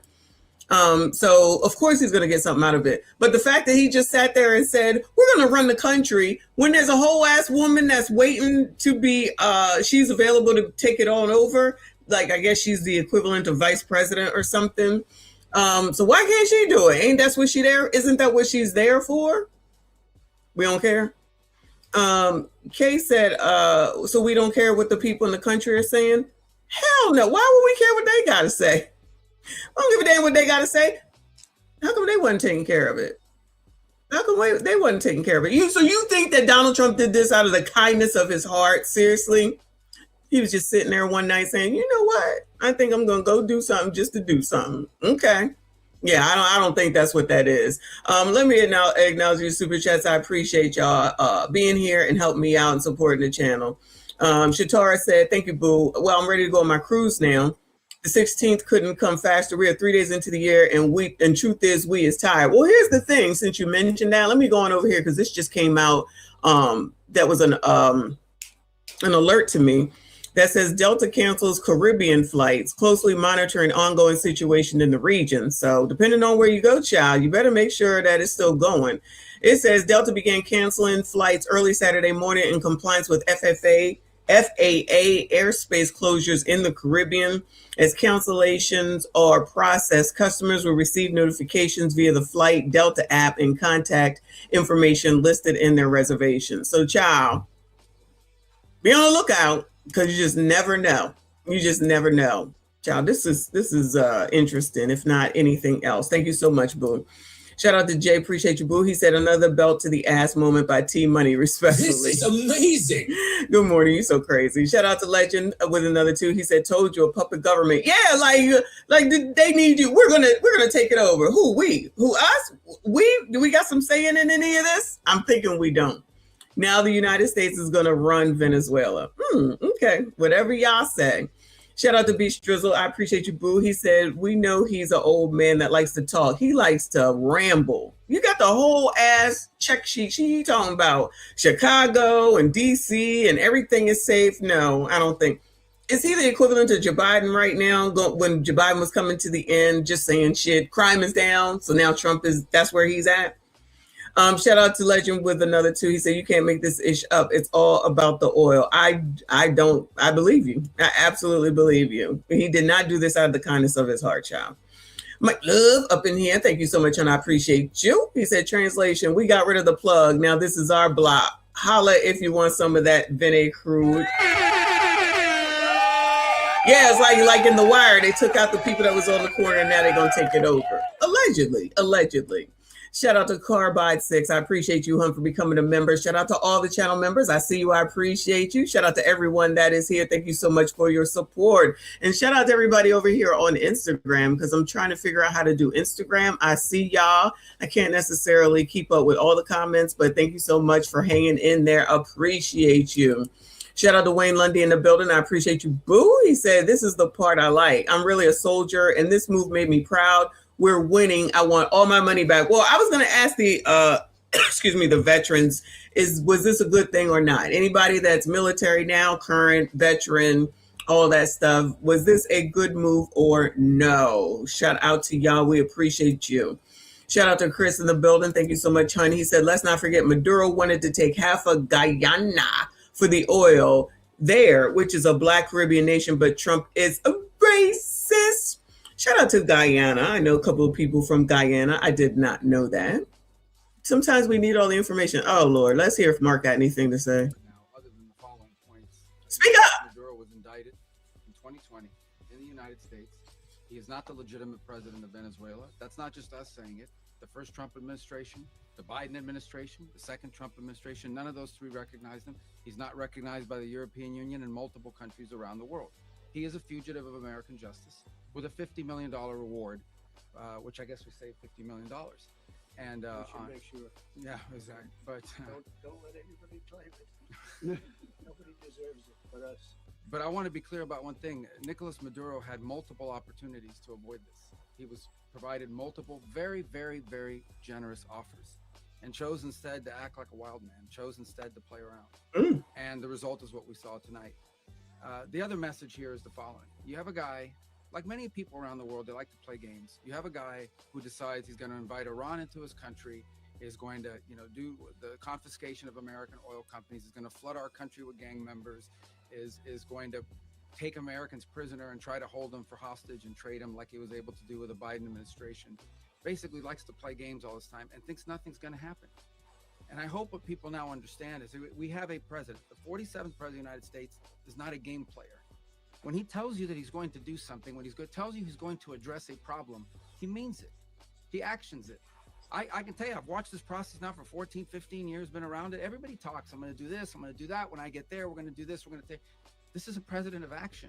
Like, I don't understand yet how they haven't figured this out. And now, if you don't know, now you know. Because this is the way it's going to play out. Now you know. People need to understand that this is not a president that just talks and does letters and press conferences. And, if he says he's serious about something, he means it. And this is something that was a direct threat to the national interest of the United States, and the president addressed it. This is a president of peace, by the way. I told you what I just said earlier. This guy had multiple opportunities to find his way somewhere else and figure out another. He could have been living somewhere else right now, very happy, but instead he wanted to play big boy. And so now, he's got other sets of problems on his hands. And but I think the message here should be for the world. Look, the president doesn't go out looking for people to pick fights with. He's not generally wants to get along with everybody. We'll talk and meet with anybody, but don't play games. Don't play games with this president's in office, because it's not going to turn out well. And so I hope that I guess that lesson was learned last night, and we hope it'll be instructive moving forward. Mr. President. Mr. President. Mr. President. Mr. President. Mr. President. Mr. President. You said that the U.S. is going to run Venezuela. So who's in power right now? Well, we're going to be running it with a group, and we're going to make sure it's run properly. We're going to rebuild the oil infrastructure, which will cost billions of dollars. It'll be paid for by the oil companies directly. They will be reimbursed for what they're doing, but it's going to be paid. And we're going to get the oil flowing the way it should be. As you know, it was just a minor flow. It was actually a minor flow for what they had. But we're going to run it properly, and we're going to make sure the people of Venezuela are taken care of. We're going to make sure the people that were forced out of Venezuela by this thug are also taken care of. Mr. President. Mr. President. Mr. President. President, does the U.S. running the country mean that U.S. troops will be on the ground? How will that work? Well, they always say boots on the ground. Oh, so we're not afraid of boots on the ground if we have to have. We had boots on the ground last night at a very high level, actually. We're not afraid of it. We don't mind saying it. But we're going to make sure that that country is run properly. We're not doing this in vain. This is a very dangerous attack. This is an attack that could have gone very, very badly. Could have gone very badly. We could have lost a lot of people last night. We could have lost a lot of dignity. We could have lost a lot of equipment. The equipment is less important, but we could have lost a lot. And we're going to make sure that this is proper. We're there now. We're ready to go again if we have to. We're going to run the country right. It's going to be run very judiciously, very fairly. It's going to make a lot of money. We're going to give money to the people. We're going to reimburse people that were taken advantage of. We're going to take care of everybody. It's very important. We couldn't let them get away with it. They stole our oil. We built that whole industry there, and they just took it over like we were nothing. And we had a president that decided not to do anything about it. So we did something about it. We're late, but we did something about it. Yeah, please. Mr. President, can you explain the exact mechanism by which you're going to run the country? Are you going to designate a U.S. official to coordinate? It's all being done right now. We're designating people. We're talking to people. We're designating various people, and we're going to let you know who those people are. Mr. President. Joe Biden's going to do it. Would run Venezuela. Well, it's largely going to be for a period of time. The people that are standing right behind me, we're going to be running it. We're going to be bringing it back. It's a dead, I talk about a dead country. A year and a half ago, we were a dead country. Now we're the hottest country anywhere in the world. The hottest country. We're doing better than any country anywhere in the world. And, oh my God, it's a clown. Venezuela has a lot of bad people in there, a lot of bad people that shouldn't be leading. We're not going to take a chance that one of those people take over for Maduro. So you can look at, and others, we have fantastic people, including people in the military. So we're going to have a group of people running it until such time as it can be put back on track, make a lot of money for the people, and give people a great way of life, and also reimbursement for people in our country that were forced out of Venezuela. Rubio would be. You said earlier today that you weren't going to back Machado to come back and be the opposition leader in your Fox and Friends interview. And then you also mentioned the vice president of Venezuela. Are you going to work with vice president of Venezuela, or how do you foresee the relationship Well, I going? understand she was just sworn in, but she was, as you know, picked by Maduro. So Marco's working on that directly. Just had a conversation with her, and she's essentially willing to do what we think is necessary to make Venezuela great again. Very simple. Make Venezuela great again. Colombian President Gustavo Petro, a couple weeks ago, he said he's got to watch his ass. And today he said he's not concerned about anything in the aftermath of this operation. So just what your message is about He that. has cocaine mills. He has factories where he makes cocaine. And yeah, I think I stick by my first statement. He's making cocaine. They're sending it into the United States. So he does have to watch his ass. Mr. President, did you notify any members of Congress in advance? Marco, do you want to talk about that? Because you were involved. Sure. We call members of Congress immediately after. This was not the kind of mission that you can do congressional notification on. It was a trigger-based mission in which conditions had to be met night after night. We watched and monitored that for a number of days. So it's just simply not the kind of mission you can call people and say, hey, we may do this at some point in the next 15 days. But it's largely a law enforcement function. Remember, at the end of the day, at its core, this was an arrest of 2 indicted fugitives of American justice. And the Department of War supported the Department of Justice in that job. Now, there are broader policy implications here, but it's just not the kind of mission that you can pre-notify because it endangers the mission. Plus, if I can add one thing to that, Congress has a tendency to leak. This would not be good. If they leaked, General, I think it would have been maybe a very different result. But I have to say, they knew we were coming at some point, A lot of ships out there, they sort of knew we were coming. We were. But Congress will leak, and we don't want leakers. We don't want leakers. To watch this all play out live, what was Maduro doing when Oh my God! would be his home? And also, was there any point where the U.S. was considering if Maduro pushed back or resisted killing Maduro? It could have happened. It could have happened. He was trying to get into a safe place. The safe place is all steel. And he wasn't able to make it to the door because our guys were so fast. They went through the opposition so fast. And there was a lot of opposition. People were wondering, do we get him by surprise? Sort of surprised, but they were waiting for something. It was a lot of opposition. There was a lot of gunfire. You saw some of it today. But he was trying to get to a safe place, which wasn't safe because we would have had the door blown up in about 47 seconds, they say on average, regardless of how thick the steel was. It was a very thick door. It was a very heavy door, but he was unable to get to that door. He made it to the door. He was unable to close it. Where's Maduro going to be? Go ahead, finish. Where is Maduro going to be in the time being right now? Do you know his exact Well, whereabouts? eventually, ultimately, in the near future, he's going to be brought to New York. And where is he going to be held? Where is he going to be held in New York? Do you know? That's going to be up to the officials. Where Diddy is. Mr. President, the U.S. has something of a mixed track record of ousting dictators without necessarily a plan for what comes afterwards. Not with Did me, that though. weigh on your decision? Well, that's why we had different presidents, but with me, that's not true. With me, we've had a perfect track record of winning. We win a lot. We win. If you look at Soleimani, you look at al-Baghdadi, you look at the Midnight Hammer. Midnight Hammer was incredible. We win. Right now, you wouldn't have peace in the Middle East. We have essentially peace in the Middle East because of that. If we weren't successful with Midnight Hammer, you wouldn't have peace in the Middle East. So with me, you've had a lot of victory. You've had only victories. You've had no losses. Yeah. Victories, yeah. How long do you expect the U.S. to run Venezuela, and how Oh, soon good do you question. want Venezuelan people to hold elections? So I'd like to do it quickly, but it takes a period of time. We're rebuilding. We have to rebuild their whole infrastructure. The infrastructure is rotted. It's actually very dangerous. It's blow up territory. Oil is very dangerous. It's a very dangerous thing to take out of the ground. He's kill concerned a lot for of yeah. people. It has killed a lot of people doing just that. The infrastructure is old. It's rotted. Much of it is stuff that we put there 25 years ago, and we're going to be replacing it. And we're going to take a lot of money out so that we can take care of the country. Are you saying that Secretary Rubio and Mr. President, China, Russia, and Iran have interests in Venezuela. How does this operation affect your relationships with them when Well, it in comes to terms the of oil and China drugs? and Russia, well, Russia when we get things straightened out. But in terms of other countries that want oil, we're in the oil business. We're going to sell it to them. We're not going to say we're not going to. In other words, we'll be selling oil, probably in much larger doses because they couldn't produce very much because their infrastructure was so bad. So we'll be selling large amounts of oil to other countries, many of whom are using it now, but I would say many more will come.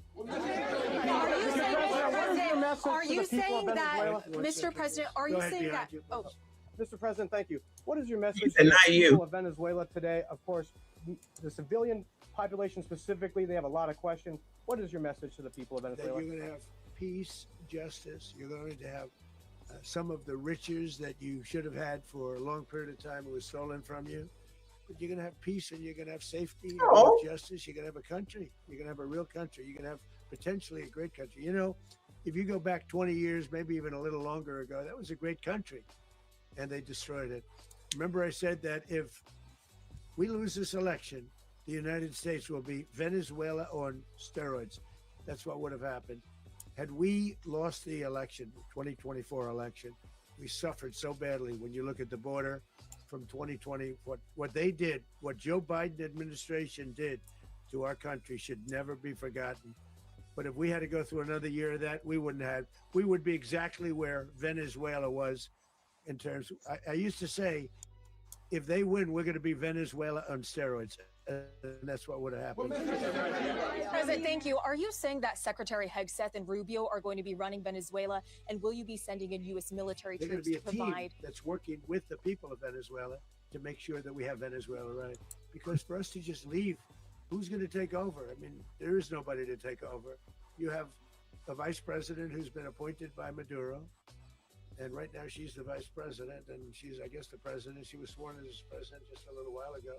She had a long conversation with Marco and she said, we'll do whatever you need. I think she was quite gracious, but she really doesn't have a choice. We're going to have this done right. We're not going to just do this with Maduro, then leave like everybody else, leave and say, you know, let it go to hell. If we just left, it has zero chance of ever coming back. We'll run it properly. We'll run it professionally. We'll have the greatest oil companies in the world going in and invest billions and billions of dollars and take out money, use that money in Venezuela. And the biggest beneficiary are going to be the people of Venezuela. And also, I can't stress this strongly enough, the people that got thrown out of Venezuela that are now in the United States. And frankly, some want to stay and some probably want to go back. Yeah. So, Mr. President, what is being done to protect Americans in the country, and were any of the detained Americans Well, right now they're arrested very last protected because nobody's going to mess with us. They're very protected. The people of and we let them know that you better not touch one of them. Are you concerned that bad elements of the Maduro regime will remain in place? Well, we know who they are. We're on them, and they're acting much differently now than they would have acted 2 days ago. And what do you Okay, say wait, about- behind you, please. Mr. President, why is running a country in South America America first? Well, I think it is because we want to surround ourselves with good neighbors. We want to surround ourselves with stability.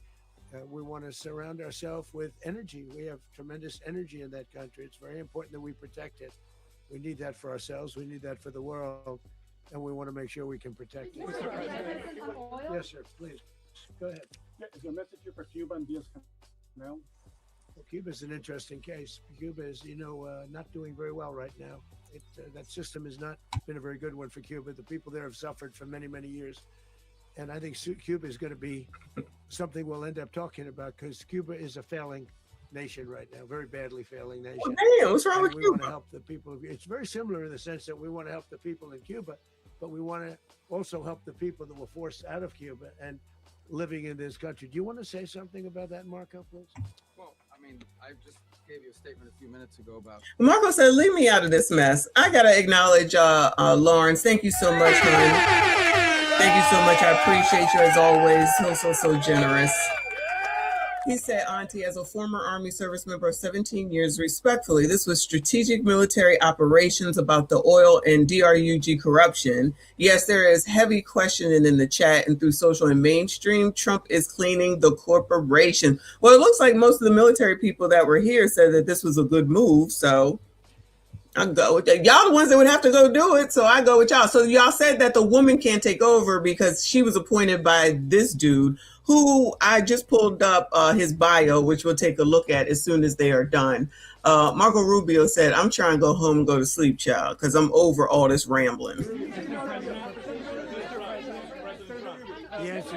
The answer is yes. Mr. President, Yeah. is the U.S. aware of the location of opposition leader Machado, and have you been in contact with her? No, we haven't. No, we haven't. Mr. President, on Monday. Oh, I think it would be very tough for her to be the leader. She doesn't have the support within or the respect within the country. She's a very nice woman, but she doesn't have the respect. Mr. President, The U.S. She's nice. That's nice. Venezuela for years, well, it won't cost us anything because the money coming out of the ground is very substantial. So it's not going to cost us the U.S. anything. isn't going to dedicate We the will. money Well, we want safety there. We want to be surrounded by countries that aren't housing all of our enemies all over the world. That's what was happening, and you don't want to have that. But we're going to be rebuilding, and we're not spending money. The oil companies are going to go in. They're going to spend money. We're going to take back the oil that, frankly, we should have taken back a long time ago. A lot of money is coming out of the ground. We're going to get reimbursed for all of that. We're going to get reimbursed for everything that we spend. So it's going to be a very important. This is a very big evening that took place last night. We have to be surrounded by safe, secure countries, and we also have to have energy. Very important. We have to have energy that's real energy, not where they're getting 4% and 5% of the energy out of the ground. You take a look. It was such a disaster. So what's going to happen with Venezuela, I think, over the next period of a year, is going to be a great thing, and the people of Venezuela will be the biggest beneficiaries. Mr. President, U.S. military. Mr. President, thank you. What did you last speak to Maduro about when you spoke? And is the Well, US I don't at want to get war into with the Venezuela? conversations, but I did have conversations with him, and I said, you got to surrender. And I actually thought he was pretty close to doing so, but now he wished he did, yeah. Mr. President, can you explain? You said that Maduro is responsible for drug trafficking. You recently pardoned the former president of Honduras, who was convicted of many drug trafficking. Can you explain how these two situations are different? And would you ever pardon Maduro? I endorsed, as you know, the winning president, the man who won in Honduras. I endorsed the man who won in Chile. I endorsed the man who won in Argentina. And we are doing very well with that whole group. What the man that I pardoned was, if you could equate it to us, he was treated like the Biden administration treated a man named Trump. That didn't work out too well for them. This was a man who was persecuted very unfairly. He was the head of the country. He was persecuted very unfairly. And there are a number of them. And we felt that it was a very unfair situation that happened to him. He's also a party member of the man who won. So obviously the people liked what I did. And one of the reasons that was done is because of the fact that the party in power felt very strongly that that man was treated very badly. I studied it very quickly, and then I studied it in great detail. I went to a lot of the people standing behind me, and they felt that that man was persecuted and treated very badly. That's why I gave him a pardon. Mr. President, you referenced boots on the ground earlier. Can you just sort of button this up? Do you envision the U.S. military having a presence in Venezuela as the U.S. runs that Well, country? no, we're going to have a presence in Venezuela as it pertains to oil, because we have to have, we're sending our expertise in. So you may need something, not very much. But no, we're going to be taking out a tremendous amount of wealth out of the ground. And that wealth is going to the people of Venezuela and Wealth out people of the from ground. outside of Venezuela that used to be in Venezuela. And it goes also to the United States of America in the form of reimbursement for the damages caused us by that country. So I want to thank you all very much. Thank you. Do you have one? Yes, please. You were so nice before. I'm going to give you the final question. Go Thank ahead. you, Mr. Unless it's a President. bad question, in It's which about case I'll Putin. go one. Medium. It's about Putin, if you want. About Putin. Well, that's Okay. always nice You had a to talk phone. about Putin. You had a phone call with him Yeah. on Monday. Did he talk at all about Maduro? Did y'all talk about this? No, we didn't. And We then- never spoke about Maduro. Are you mad at him right now? I mean, there's this I'm not intelligence. thrilled with Putin. I'm not thrilled with Putin. Mm. He's killing too many people. There was that I intelligence. thought that would be so. I settled 8 1/4 war. You know what the 1/4 was? Thailand and Cambodia. I did it again. They broke out, and I did it in about 5 hours, and I settled it. I'm giving myself 1/4, so I'm up to now 8 1/4. In other words, I settled the war, but then they broke out. They had a pretty bad breakout over the last 4 days. I got them to go back to peace. So I only give 1/4. I thought the easiest one would be, one of the easier ones would be Russia, Ukraine. It's not. And they both have done some pretty bad things. And look, that's Biden's war. That's not my war. But I want to stop the lives. Did you see where last month, 30,000, it was 27,000 the month before. 30,000, mostly soldiers, were killed this last month. 30,000. I want to stop that. You know, I got NATO to pay 5% instead of the 2% that they weren't paying. They weren't paying 2, now they pay 5. And we send them a lot of munitions. We send them a lot of things, missiles and various other things, a lot. And they pay. The United States is not losing money. We're probably making money on that. It's the last thing I care about. I just want to stop all those people. We're losing 25, 30,000 human beings that come from 2 places that are very far away. But if I can stop, because it's something I've been pretty good at doing, deals, I guess. It's all a deal. Life is a big deal. But if I can stop that war and stop 30,000 young people, in addition to the fact that people are being killed in Kiev, people are being killed in other cities throughout, a much smaller number, but they're being killed, viciously killed. So I'm not happy about it. I thought that would be something that would get solved. We have Mr. Witkoff here. I think that we're making progress, but that's a war that should have never happened. If I were president, it would have never happened. Putin says it. Everybody says it. If I were president, that would have never happened. But I inherited that war. That was Joe Biden, Zelensky, and Putin. I came into the situation, and it's a mess. And I will say this. I watched an operation last night that was so precise, that was so brilliant. I mean, it was incredible. If we had our people, like this general and our people involved, that war would not have gone on very long, that I can tell you. That war, to use an old term, that war has become a bloodbath, and we want it to get stopped. Thank you very much. Are you concerned a rogue Venezuelan general to take over the country? Can you talk about your conversation? This is amazing.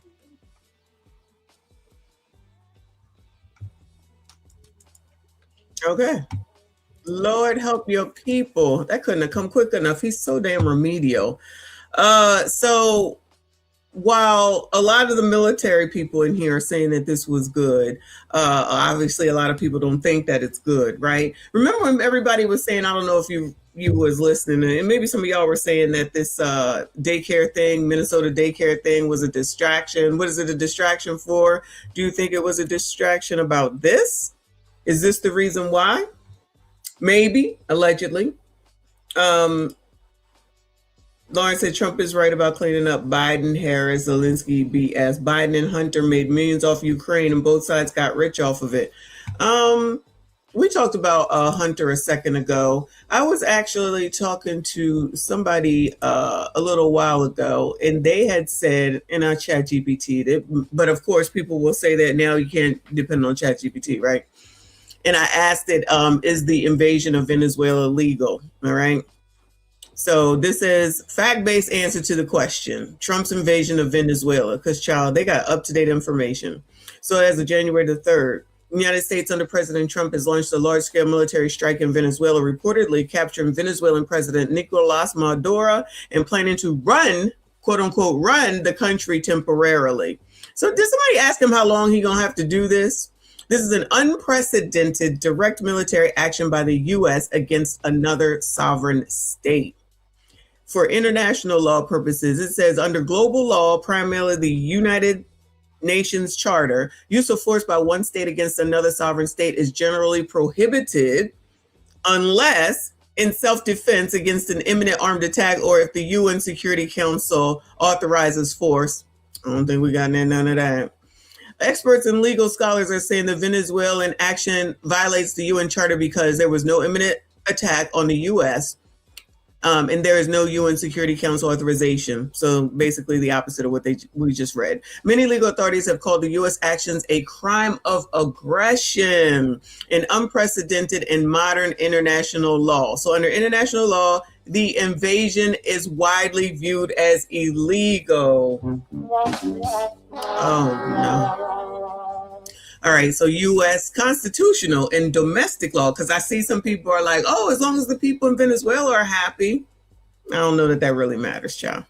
In the U.S., the Constitution gives Congress the exclusive power to declare war. Presidents can use military force without a formal declaration only in limited circumstances. For example, to repel an imminent attack, probably like 9/11, right? The War Powers Resolution also lays out limits for entering hostilities, requiring Congress to authorize extended military action beyond about 60 days. According to reporting, Congress did not authorize the recent Venezuela strikes or invasions. The Trump administration appears to justify the action under a broad interpretation of presidential powers. For example, commander-in-chief authority or counter-narcotics operations. Oh, okay, counter-narcotics, maybe he got it there, right? But it has not publicly detailed a clear legal basis, and some senators have questioned the constitutional authority for this escalation. Under U.S. domestic law, the legality is highly contested. So I don't know what y'all think about that. Tyra? I think this is Tyra Richburg. We are not part of the UN, and Venezuela gangs are a threat to us, and so are the drugs pouring in. Well, somebody earlier said the drugs only come from Mexico. Well, I don't know, child, because it looked like they was taking out some ships in the middle of the ocean, which is why when somebody else said that there was no casualties, I'm pretty sure there was people on there. But, you know, whatever. Global reactions. World leaders and international bodies are criticizing the U.S. action as contrary to international law and the UN Charter, a dangerous precedent that undermines global norms, a violation of Venezuelan sovereignty. Many governments, Canada, Brazil, and EU nations are urging respect for international law and peaceful solutions. Bullying.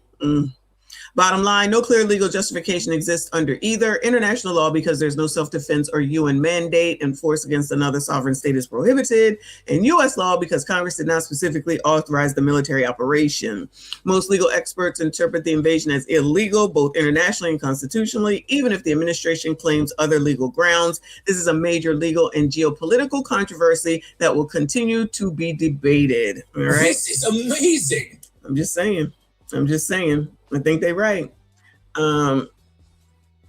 Chris said we haven't declared a war properly since World War II. Ms. AB, thank you so much, hon. She said, just say no to drugs. Drugs are bad. Drugs bad. Drugs bad.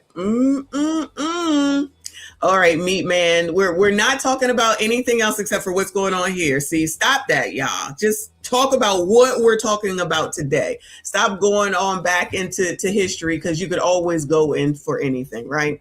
So let me go ahead because I pulled up also who the hell Nicholas is, right? The 3 a.m. Somebody said that earlier. That I think it might have been legend. That was the only place that drugs come from is Mexico. Child, we might as well say the word. All right.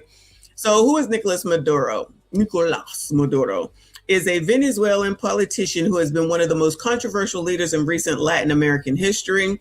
He was born in '62 in Caracas into a working class family, worked as a bus driver. Oh, so he was normal in the beginning, yeah? Okay. Which helped launch his political career. He rose through politics as close ally of Hugo Chavez. That name sounds familiar. Serving as foreign minister, president of National Assembly, and vice president under Chavez. After Chavez's death in 2013, Maduro became president of Venezuela, narrowly winning the election held that year. So did he win the election or did he bogart? I thought y'all say he bogarted. His presidency, Maduro led Venezuela during a period of severe economic collapse, hyperinflation, shortages of basic goods, and mass immigration. Child, is that what we're going through right now? Ain't that what we're going through right now? His government has been widely accused of electoral fraud. Oh no. Undermining democracy, crackdowns on opposition, and human rights abuses during protests and political conflicts. Sound like the United States a little bit, yeah? Many countries and international observers declared his 2018 and 2024 elections illegitimate, and his continued rule was heavily contested both inside and outside of Venezuela. Mark says it's that all presidents have used the military without Congress. All right, boo. He stuffed ballots. This is amazing. He stuffed ballots like Biden, allegedly. Thank you, boo. She said Anna Novato been crying and complaining about him. Who's Anna Novato? The girl from The View? Is that who you're talking about? All right. We don't listen to them over there. Blah, blah, blah, blah. International conflict and recent events 2026. The U.S. accused Maduro of involvement in drug trafficking and narco-terrorism, indicting him on those charges and offering large rewards for his arrest. Oh, well, if he was indicted, right? They was looking for him. Don't that make it legal? So you was indicted. You need to bring your ass so we can take you to trial. Is that the loophole? On January 3rd, U.S. forces reportedly captured and removed him from power in a dramatic operation, a move that sparked global reaction and marks a major shift in Venezuela's political system. In short, Nicolas Maduro is a longtime Venezuelan leader whose tenure as president was marked by economic crisis, political repression, U.S. confrontation, and as of early 2026, his dramatic ouster and detention by U.S. forces. So there you go. That's who the hell he is, which y'all might have known. I did not. The United States is going to be running Venezuela. So Anna Navarro, yep, she crying because that drug money she no longer getting. She's crying, so she should be happy on Monday, right? Shouldn't they be happy? They wanted them to be free. Look at all the happy people. Let me see. I had another video. All the happy people. It was like watching, listening to R. Kelly, Happy People song, child. They're having a celebration, child. Look at this picture. They got a picture of him. A este compatriota, pueblo, el que quiera hablar puede venir acá a esta tribuna abierta, tribuna antiimperialista. We need somebody to interpret, though. Buenas tardes. Mi nombre es Atahualpa Díaz. No crean que por el nombre soy extranjero, soy criollito. Solo que cuando nací a mi papá le gustaba mucho leer y le gustó ese nombre. Atahualpa Díaz. Tengo 48 años. Biólogo marino, trabajo para el área de pesca de este gobierno. Miren, compañeros. Comandante Chávez me dejó unas herramientas muy valiosas para situaciones incluso. I'm trying to see if there's anything else. I don't think there's anything else new or updated or anything. So that's about it, child. We run in Venezuela.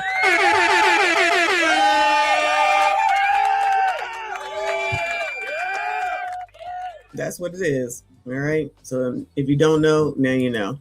Trying to see. I don't think that there's anything new on it, honestly. I mean, what else can there be? He said what he said. You don't know where Maduro and his wife are. They're coming to New York. They don't know where they're going to stay once they get there. Maybe in the same jail as Diddy, child. Who knows? The infrastructure sucks, according to Trump, and he's going to fix all that because they didn't want all this coming into the United States, allegedly. And allegedly, maybe that was a distraction with all this daycare stuff. Allegedly. Let me see, child. It's been almost 2 hours. Ain't no way I'm able to go through all this stuff with the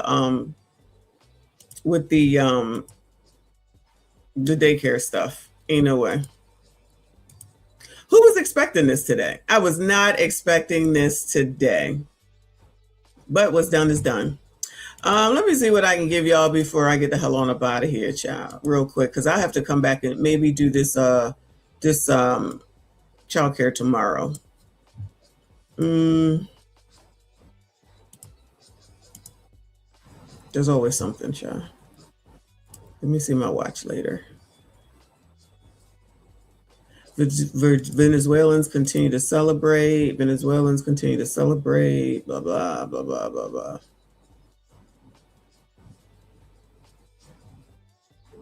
Oh, let's look at this.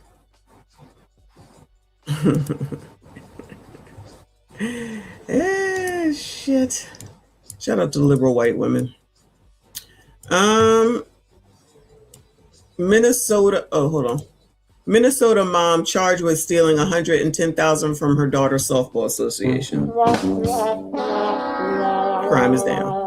She was trusted to handle the finances of the Plymouth Wayzata Youth Softball Association, but now Kristen Williams is charged with doing the exact opposite. Hennepin County court documents reveal from August 2020 to February 2025, Williams stole $110,000 from the association while serving as its treasurer. The now 52-year-old took on the role in June of 2020 and was responsible for all accounting, bookkeeping, and web-based transactions. She was also the only one with access to the association's online bank account. This Facebook post in August 2020 welcoming Williams as treasurer says she then had 2 daughters playing for the association. It goes on to say, quote, Kristen has worked in finance for over 15 years. She has a passion for sports and girls sports in particular and brings a great perspective to the board in 2 areas she has a lot of experience: finance and softball. The criminal complaint goes on to say that in September 2024, the association was notified by the IRS that it had not filed taxes for 3 years. This, along with Williams failing to pay some vendors and coaches, ultimately led to her removal in early 2025.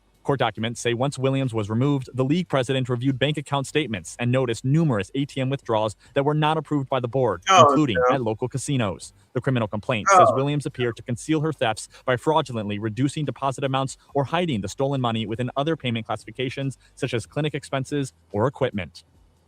I reached out to Williams today for a response, but did not hear back. The association's board members declined to comment, but they did send me an email. Joe, why he got a kazoo head? Is he white? Is there such thing as a white Somalian? Is that what he is? Because his head certainly do look kazooish. That was sent to players' families. It says that the association is fully cooperating with officials and looks forward to the legal process resolving the matter. Jennifer. Okay, so you didn't hear from some board members, but you talked to some parents, right? Yeah, I called at least a dozen families on the phone. All of them did refuse an interview for various reasons, but some did share with me just how upset they are about the situation, as you can imagine, Jennifer. I can imagine. Yeah, thanks for... Yeah, that's as loud as it gets, and you might be behind on the stream, but is what you hear is what it is. I always turn it up, okay? But shout out to that white woman who's probably liberal. But y'all remember the picture of Jamal Bryant, child? The picture of his wife, I should say. Oh, I didn't know it was. Hold on, let me change it, child. Sorry, y'all. It looks like, Jamal had something to say to respond, right? So shout out to the biblical conservative because he's covering this. It says Jamal Bryant defending his wife's dress proves he's a Black culture pastor. That's what Sean is saying. Sean Crenshaw from the biblical conservative. You uncomfortable reading it out loud? Come on. With all of the enthusiasm, all of the vim. Look, filled to the rim, yeah. Church is filled to the rim, yeah. And the vigor that you can muster tonight. Come on, let's shout it out loud together. He is dressed. Amen. You may be seated in the presence of the Lord. He's dressed in a robe dipped in blood, and his name is the Word of God. I want to preach tonight using as a subject, and y'all are mad about a dress. Don't you love when they're like, y'all are mad about a dress? I promise you, sir, no one is mad at all. I don't think that the word is mad. People like to use that word a lot. I would just think that it's inappropriate for a first lady. I think it's inappropriate for someone who's not advertising, but maybe she's advertising. So that's what makes it okay, child. Goodbye, 3 a.m. Oh, him. I thought you meant me. I thought you meant me. I was about to say, because somebody was talking about this jacket in one of the comments. Yes, this is what it's supposed to look like. It's a barely there. There's nothing here. Nothing. But anyway, come on, child.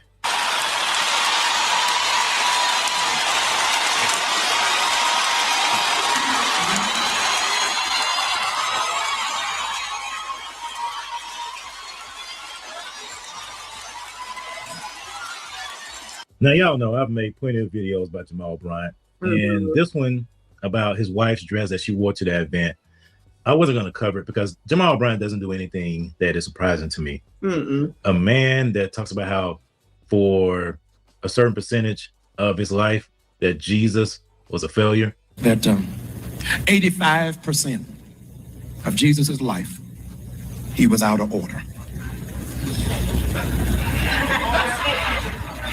Oh, he ain't getting no claps on that one? 85% of his life, he was doing what he was not called to do. And we need Jamal Bryant to talk about what the Lord should be. I cannot. Ms. AB says the highest donation gets to go on a date with her. Nothing surprises me at this point, child. Nothing surprises me. Thank you, Kofa. He said tonight's topic is my wife ain't no 304, Jamal Bryant. I'm not going to talk about that lady, like her personally, because I don't know her from a can of paint. But this nigga, I definitely talk about. And this is crazy. But he'll justify anything. And you see that the church is filled to capacity. This is all right here. But the church, because he just spoke about this past Sunday, filled to capacity. They don't give a damn. They don't give one damn. They're going to just continuously follow people. Cultish behavior. And somebody is supposed to be able to help the community? How? How? When they allow something like this and be like, oh, it's okay. Fine. Let it be okay. God, y'all done got quiet. For 85% of his life, he was not flowing in his God-given function. Yo, is that the man that died? 85. Yo, is that the man that died with Eddie Long? Is that who that is? He look familiar. Who's this dude right here? He looking familiar. He like, child, 85% of his life, he is doing what his natural father wanted. But it did not line up with his divine DNA. This is amazing. 85% of his life, Oh, he's anointed. Okay, yeah, that is what that He's called, he's chosen, and he's wrong. A man that has all kinds of things in his personal life that disqualify him from being a pastor. A man that things that they completely can absolve and not look at and don't care about, right? Like I said, y'all already know, allegedly an illegitimate child, allegedly cheating on the wife, but people want to go ahead and listen to him and follow him for stock advice. Cool. Shout out to y'all, as long as it all works out for you. So it did look like Marvin Sapp. Thank y'all. I appreciate you. My fave said, homo crying out of pocket. Jesus don't know you. Blasphemy over here with this man. He can just say anything and black people just gonna go along with it, child. This is crazy. This is half damn crazy. Shout out to Ms. AB. Appreciate you. She said, hypocrite and using God's name as a cover. Shaking my head. That's absolutely what's going on. But they all good with it. That church looks like it was more people in it that Sunday than it was than any other Sunday we've watched him preach. is a member of the Black Greek letter fraternities, and his allegiance is to them more than to the kingdom of God. A man who has done a number of things, a man that said he wanted to grow weed at New Birth to bring in more men, a man that has sat down with an LGBTQ flaming hot pastor in Atlanta, sat down and preached at his church, a man that has people in his pulpit that have been shady, to say the least, that has been there to manipulate people out of their money. I mean, I can go on and on and on about Jamal Bryant. There's nothing that Jamal Bryant does that is surprising to me. So I'm not surprised that Jamal Bryant doubled down on the dress that his wife wore, and he encouraged it and supported it. But I'm gonna speak. I think me personally, and I'm not just whatever Sean says, I'm sure, it's fine. But he wants people to have more of a reason to look at him. If he's trying to get weed into the church in order to raise money, well, then why not show off his beautiful wife? What happened to modesty? I guess that's not a thing anymore. So you gonna do anything that you can in order to get congregants in. I guess more money produces more money. This is all allegedly, but I really can't see any reason for a man, just any man, not even a preacher pastor, just as a man. Now, all of y'all, if it's not like Halloween, seriously, if it's not Halloween, because you can have some risque stuff, right? And you're not going to a sex party, okay? Would you allow your wife, not your girl, not you talking to her, sometimes your wife, to go out, especially when you are a prominent member of the community, in an outfit like that? Even though he's going to justify it, because I have heard him, what he had to say on this, but I'm going to let this play. Even though he's trying to justify it, right? It is the look, what it looks like. You couldn't find anything with all the money that they have. They couldn't find anything else. Exactly. And that's what I'm saying. I know ain't nobody gonna allow me to come out the house like that. You can be cute without looking hoish, because that is the equivalent to what is her name? Dr. Bryant. Child, I forget her first name. Dr. Bryant did, but she looked bad. She didn't look bad. Body is banging and the dress was nice looking, and that's fine. But she is a first lady of a church. She is the first lady of a church. Prewood said no also. I'm just saying. Mark Cooper said, you ain't gonna tell me what to wear? Yes. He's supporting it. He's supporting it. We don't even know how she feels about it, which obviously she wore it, so she must be all good in the hood. Whatever we can do to get them donations, allegedly, we'll get them men to be looking at you twice, child. That his wife was wearing. Because there's a double standard in church when it relates to women, and it's abysmal hypocrisy. You got a double standard in church when it comes to women, yeah. Out of shape preachers. Oh, so she's in shape. So he was, am I kind of right? Was I kind of right? Did you hear what he said? Because y'all out of shape. We see she in shape, child. But do we have to know and see it all? You know what I mean?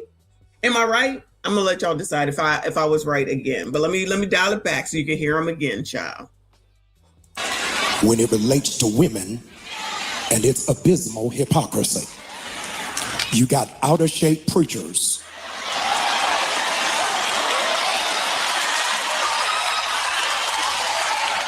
who rail on modesty, but have never preached a sermon on obesity and gluttony. I'm just hearing my wife look good and y'all just jealous, and I want y'all to see what she look like because you know you jealous, and this is what I got when I go home. That's me. That's me. Allegedly. Our misogyny has become institutionalized. Oh, MSG, okay? Y'all gotta take this. It's MSG, child. This is MSG. How dare y'all talk about my wife when she look good and you out of shape, you obese, you fat biatch? My wife look good. I want everybody to know what I go home to at night. I don't care. Anybody that says anything that's MSG. Child, she wasn't dressing like that for me. Who was she dressed like that for? I'm right yet again.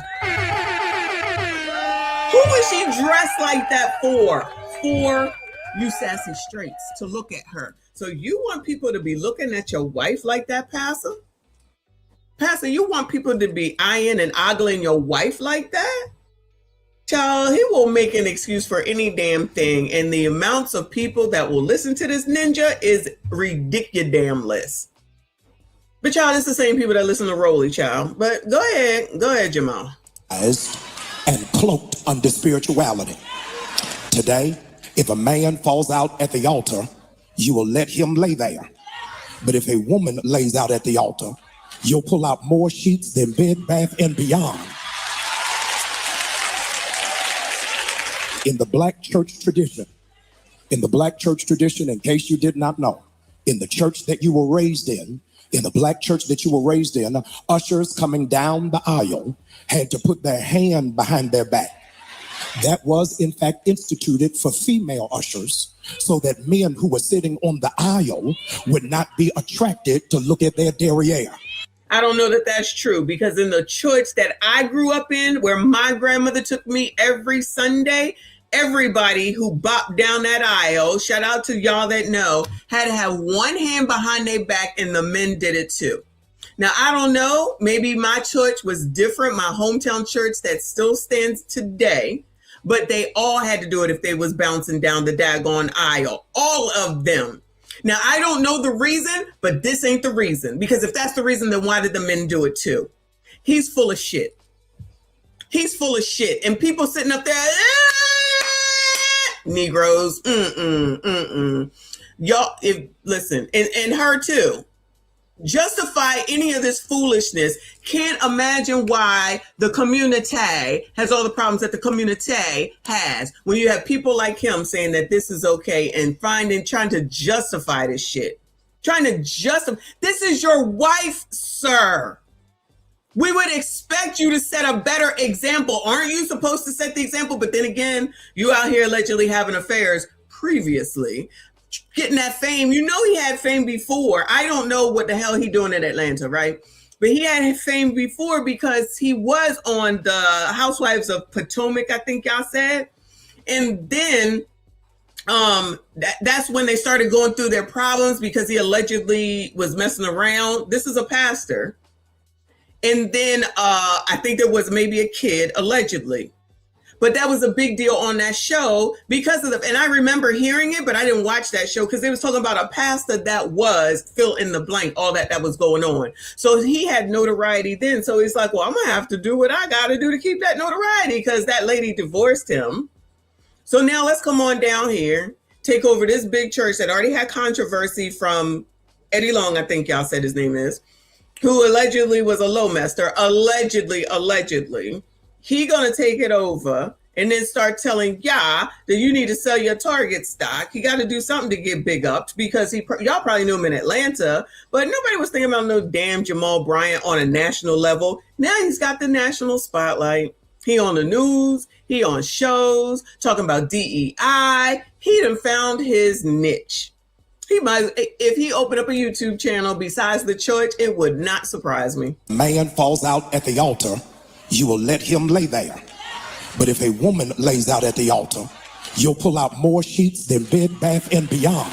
When was a man ever laying out at the altar, Bueller? What is he talking about? When do men go to church with weenie benders on, we shall call it? When do men go to church with those mesh outfits like Turbo used to wear in what is it, Breaking, where you could see his chest? Is that what we're talking about? What are we talking about? When did men go to church dressed inappropriately?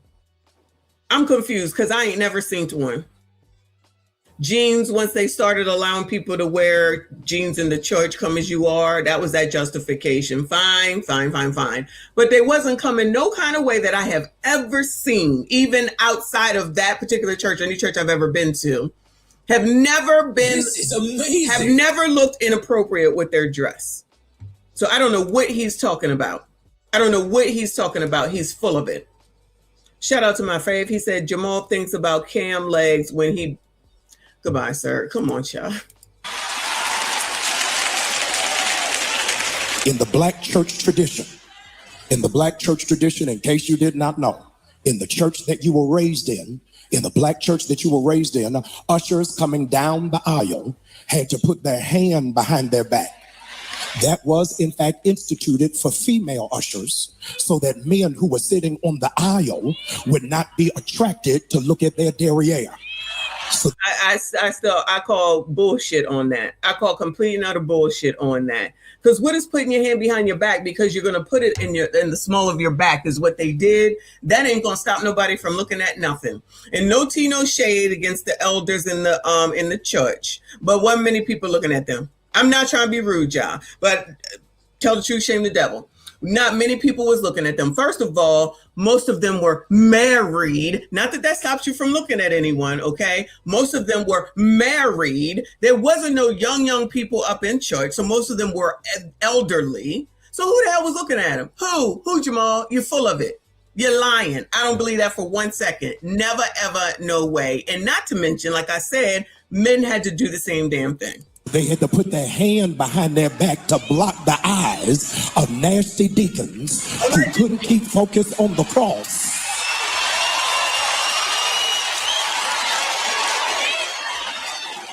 We have placed the full responsibility of warding off temptation on women.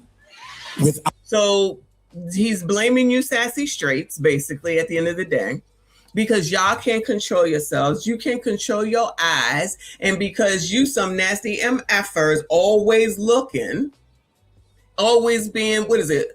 Lascivious? Is that the word? Lascivious? This is amazing. It's y'all's fault because you shouldn't be looking at her at all. Well, I'm looking at her. I'm saying it's inappropriate. So what you gonna call me? Because it's inappropriate. I don't need to see her skin or her body. I don't need to see almost to her crotch. Even if it's an illusion, it's inappropriate. I don't care what this nigga say.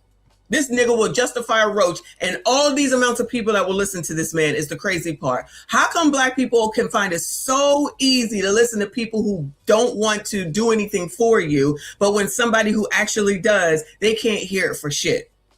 They can't hear it for shit. Thank you so much, Kofa. He said, again, let the wrong man have tried to holler at his wife or any woman in church dressed like that. People would have said it wasn't the right place. It still would have been blamed on y'all. Y'all will be blamed regardless. Okay. It doesn't matter. You would still be, if somebody hollered at her, you would be blamed, not her. If somebody, God forbid, did something inappropriate, that would be y'all's fault, which it would be your fault. For real. Honestly, of course. However, we have to start playing a role in what it is that we have to do in order to not get ourselves in those situations. Now, because she was with her husband, fine. The issue, the biggest issue here, though, is you are a freaking man of God, allegedly, and your wife is your better half. But all that gets thrown out of the window because everybody want to do what they want to do. All right, y'all. Go on. Keep justifying it, nigga. Outputting a demand of sexual discipline on men. I just stop it right there. This dude has turned his sermon. First of all, he is eisegeting, reading into the passage and picking and choosing to support and buttress his sermon. Exactly. But this dude has just turned the situation of his wife wearing a dress. She's supposed to represent him, modesty as a quote unquote first lady, She does represent him. She does represent him very well, because this is exactly who this person is. I said that, I meant that. There's no way, especially for black pastors and preachers, that they should be justifying this. Nothing, no way, no how. And if y'all haven't seen it, just look it up, because it honestly was more see-through than Cheyenne Bryant. And what makes it worse is because she's the first lady of this church. And the fact that all these women coming up here, and then you're going to try to put it off on obesity? What? So it's obesity in the community. It's sassy straights in the community, but it's not him who's leading said community. And these people will still follow his ass. There's no hope for colors. I said it. I meant it. Did I say all? I didn't. But there's no hope. Because anything that's of a sexual nature, and then as soon as someone says, we're over-sexualized, they'll be offended by the truth. Pastor, she's supposed to demonstrate that. She's supposed to demonstrate that to younger women. How is she going to be able to tell younger women what to wear when she's going out looking like the way she was looking? Right. How is she? The Bible says in one of my favorite verses, 1 Corinthians chapter 6, verse 12, all things are lawful to me, but not all things are permissible. All things are lawful to me, but I will not be put under the power of anything. It also talks about in Hebrews how let's lay aside every weight and sin that so easily besets us. Now, was it a sin that she wore that dress? No, but it's a weight. You're putting a weight on other people because now other women are going to be wanting to wear those things. So now that weight has been put upon men. Because if they can say at New Birth that their pastor allowed his wife to wear this dress, what about the women in that church? What are they going to do to their men if there are any married men in that church? Yeah, they'll be like, oh, well, Pastor Jamal said it was okay, so then I can do it too. Now, of course, that's childish. Of course, that would be childish, and any grown woman that would do that is an idiot. You probably don't need to be married to it anyway, if that's not how you've been. But is that the only way that y'all can garner attention? And why does the First Lady need attention? Why? Especially attention like this? Why? Thank you, Ms. AB. She said, I'm not black as per Biden. That's true. My bad. That's true. But yeah, so of course he's going to justify it. And you can't say nothing to him, but he can say everything in the world to you. You should be following this man, people in Atlanta. I would never. And I know my pastor and Bishop Wooden would never do this. But now, Jamal Bryant wants to blame men in this situation. That's so disgusting. I needed to deal with it head on because the other day the internet went crazy about a dress my wife had on. Now, they didn't say anything about the $4 million that was raised for the United Negro College Fund. They never mentioned. Oh, so deflect, sir. Deflect, sir. You don't know that no one had anything to say about it. But this took away from that because I didn't even know that that's what this was about. All I see is a pastor's wife half naked on the red carpet next to a nigga that I already can't stand and don't like, who's sitting up here telling black people to sell stock and not to buy anything from corporations because of DEI, of which the black girl over on Tickety Damn Talk in her fit of rage and her TDS admitted that DEI benefits white women the most. So why you Negroes fighting for it? Anyway, let me see if I can find a picture because it sounds like y'all might not know. Oh, hold on. Let me see if I can find a picture of this dress. Hold on a second.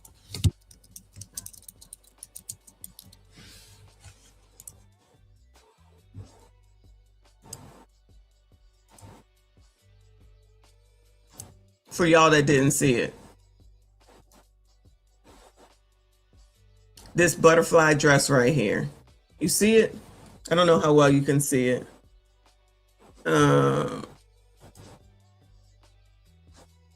It's an illusion dress made to look like skin. It's still inappropriate.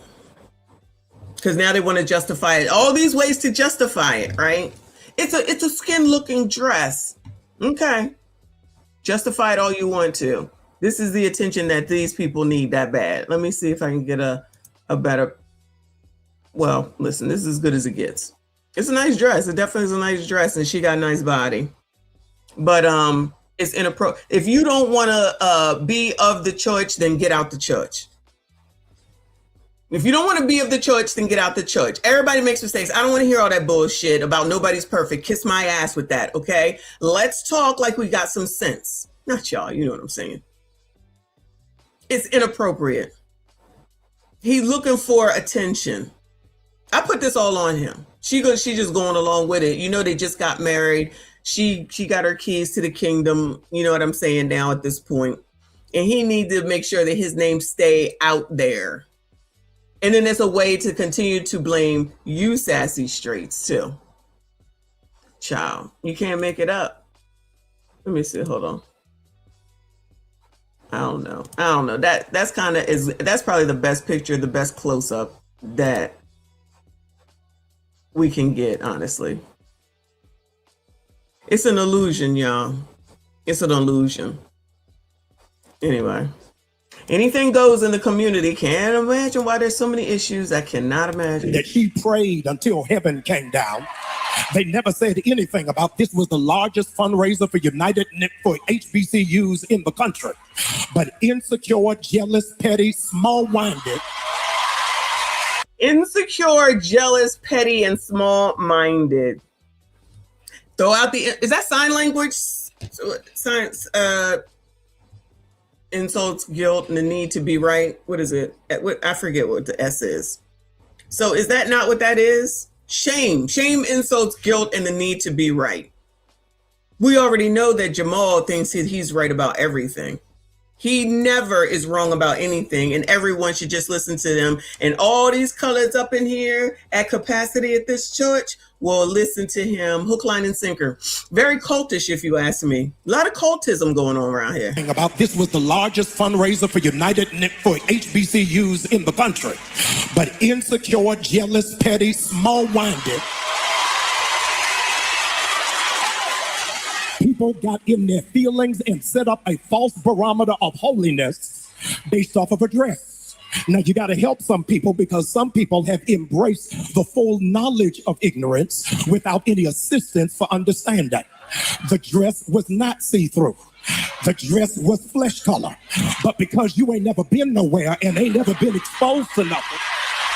Oh, the insults. More insults. You ain't never been nowhere. I've been plenty of places and no one had to dress like a whore. Let's go ahead and just say what it is. So if you got to come out here and explain that that's whatever he said, a skin dress, whatever the fuck, so it makes it look like it's her skin, you needed some attention, Jamal. Because if this wasn't an issue, why you out here explaining it? attention.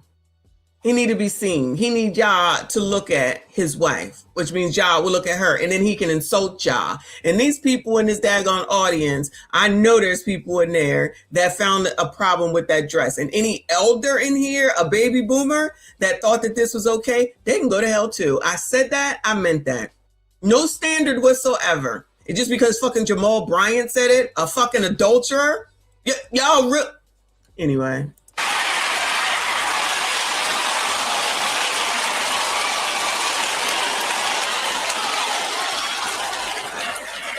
Furthermore, I needed to set the record straight. Y'all don't like this. I need to set the record straight. I bought the dress. And I like it. I don't care whether you like it or not. She ain't mad to y'all. She mad to me.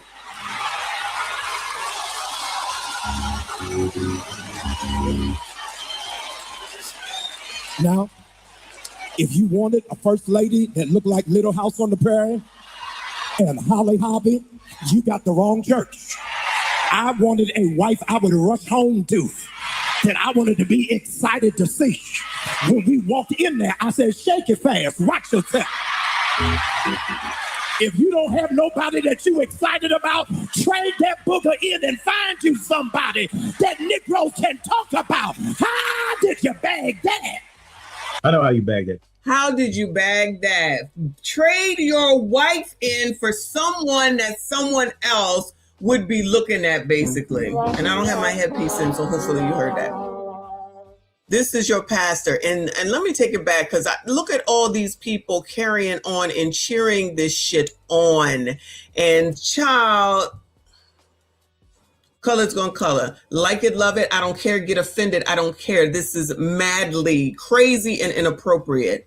And the fact that all these people follow this man blindly, yeah, I'll continue to be a loner, because many of people cannot be trusted, and I ain't got time.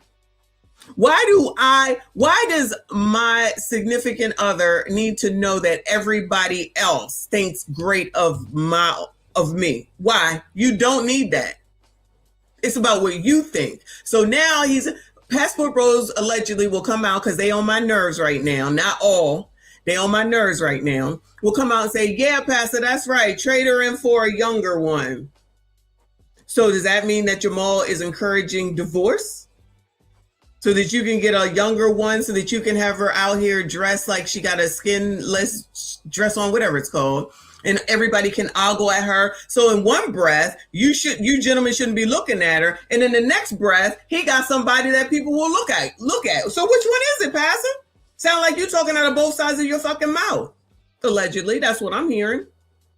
Now you out here talking about shake it fast, watch yourself. And y'all listening to this. Not y'all, you know what I'm saying. Thank you, boo. He said the black church at it again, and black women again throwing support, and y'all think black men about to stop traveling anytime soon. Passport Bro fuel.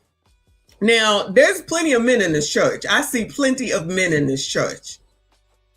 So as soon as one of them go and be ogling her, I wonder what Jamal gonna be thinking. That's mine right there. That sounds of the street to me. That sounds of the world to me. It don't sound very pastorly to me. You want people to ogle your wife. I don't have a problem with someone having a beautiful wife or anything like that, child. And people will look at your wife when she's a good looking woman. Absolutely.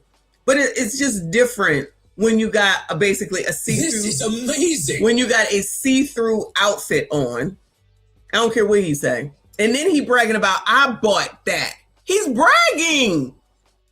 He is low-key bragging. I think this man don't care for men.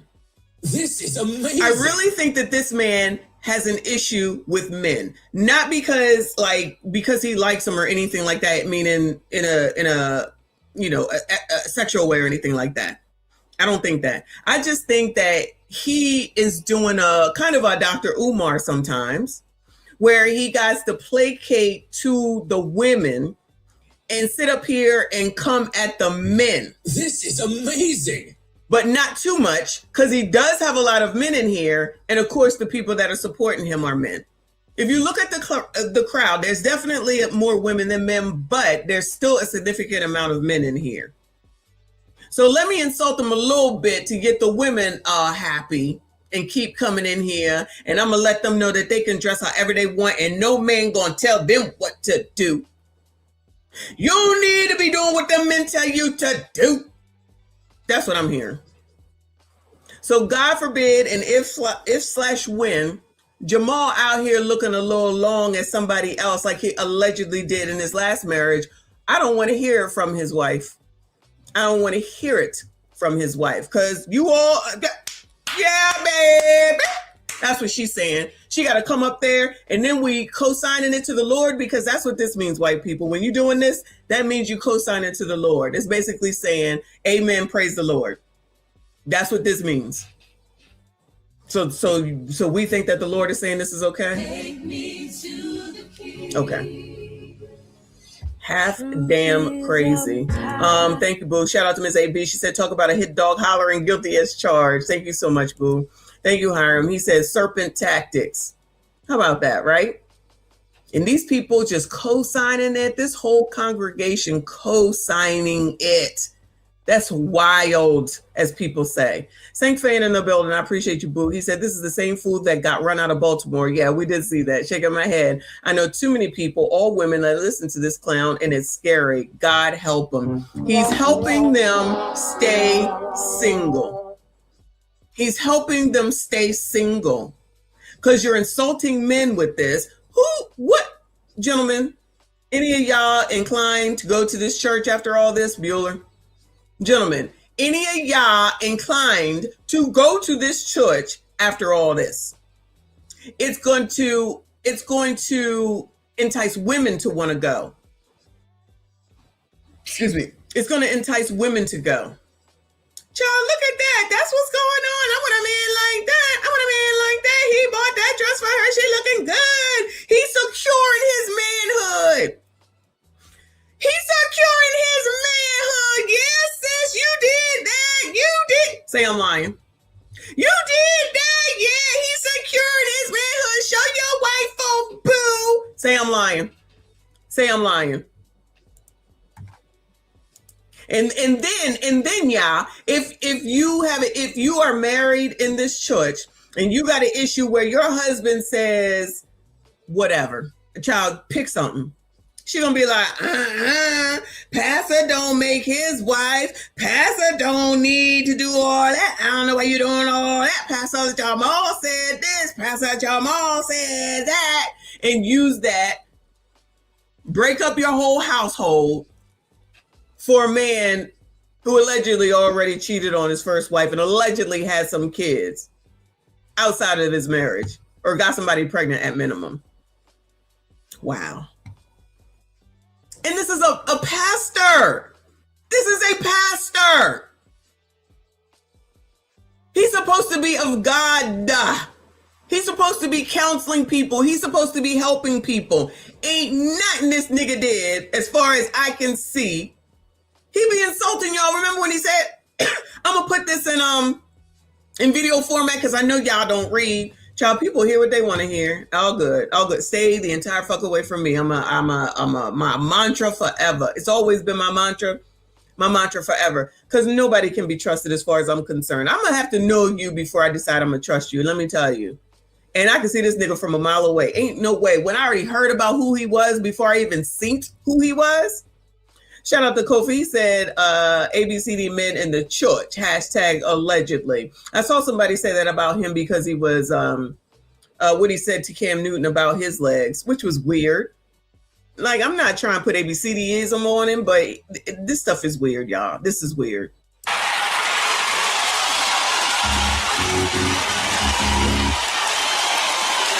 If you didn't walk out after all this, then you co-signing it as far as I'm concerned. Now, if you wanted a first lady that looked like Little House on the Prairie. What is wrong with Little House on the Prairie? Shout out to Generation X. What is wrong with Little House on the Prairie, Bueller? So now we insulting our childhood and Little House on the Prairie? You mean Paul and Ma, who was married and had all them kids and they was all good regardless? Okay. And Holly Hobby. Holly Hobby, another Generation X reference. So we know how old this nigga is, the range of how old he is. No holy. Look at this. Look at this woman. Let me get this picture. I might need to use it. Hold on. Ghetto. I might need to use it when I clip it. Hold on. Praying for hoishness. Praise the Lord for whoredom. Coming up with a title on the spot. I was thinking, yeah, DeAndre, I was thinking that. Insulting the white people, because those are white references. Little House on the Prairie, Gen Z, in case y'all don't know. And Holly Hobby. I used to have a Holly Hobby record player. I love that thing. I played my Sesame Street records on that all damn day. You got the wrong church. I wanted a wife. Look at her. Look at her. That's right. That's right. And Holly Hobby, you got the wrong church. I wanted a wife I would rush home to, that I wanted to be excited to see. When we walked in there, I said, shake it fast, watch yourself. If you don't have nobody that you excited about, trade that booger in and find you somebody that Negroes can talk about. How did you bag that? I know how you bag that, Jamal. That Negroes can talk about why he just insulted you a second ago. Because if you go and looking at her, it's a problem, but he wants you to talk about her. He wants you to be jealous of him. Is that biblical? Is that pastorish? Is that of the Lord? He wants y'all to be jealous. How did you bag that? You excited about, trade that booger in and find you somebody that Negroes can talk about. How did you bag that? I know how you bag that, Jamal. You are a Ahab to a Jezebel. You have dirt in your life, Jamal. So you're going to attract people that want to demonstrate a lifestyle that's not conducive to a woman that is reflective of what it means to be a wife to somebody that is a qualified pastor. Now I'll leave it at he is qualified for what it is that he has put out here. And if that doesn't let people know, which clearly it doesn't, who he is of and what he is about, then nothing ever will. And if his wife, allegedly, because she definitely is younger, decides to move on and leave him crying in the soup, we'll be here to talk about you then too, Jamal. Okay? Because you're full of it. Oh, this is insulting to so many people on so many different levels. It's ridiculous.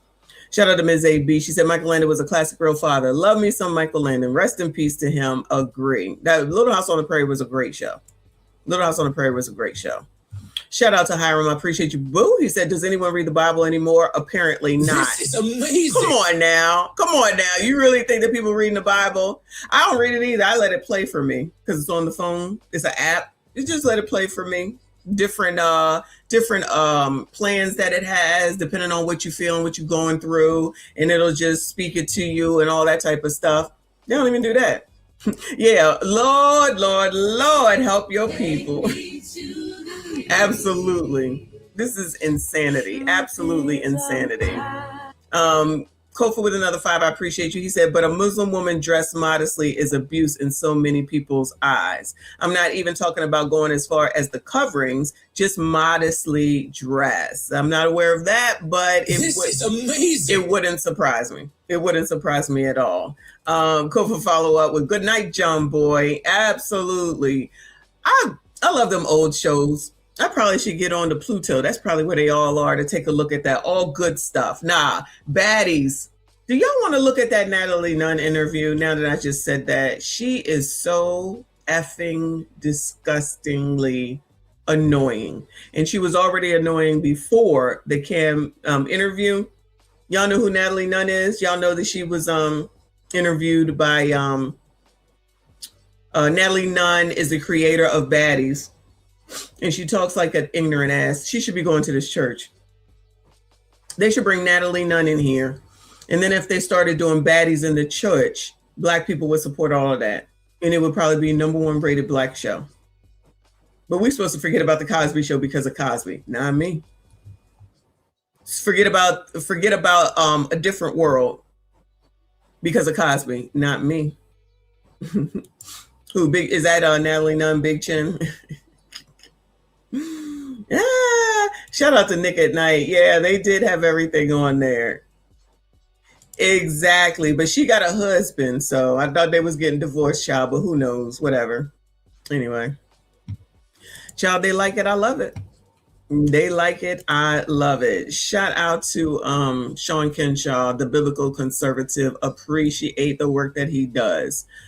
Did y'all want to look at this Atlanta YN? Somebody had mentioned it earlier. Takeover in Atlanta, and then all of a sudden they don't understand why the businesses are closing up, child. Where they do that at? Where they do that at? Cosby Show stayed on. Cosby Show stayed on. That was good though. I love that. I love those reruns. I'm watching Different World now. I'm watching A Different World now. There's another show I'm watching. I just started watching Animal Kingdom. Y'all heard of that? That show is good. I just started that one too.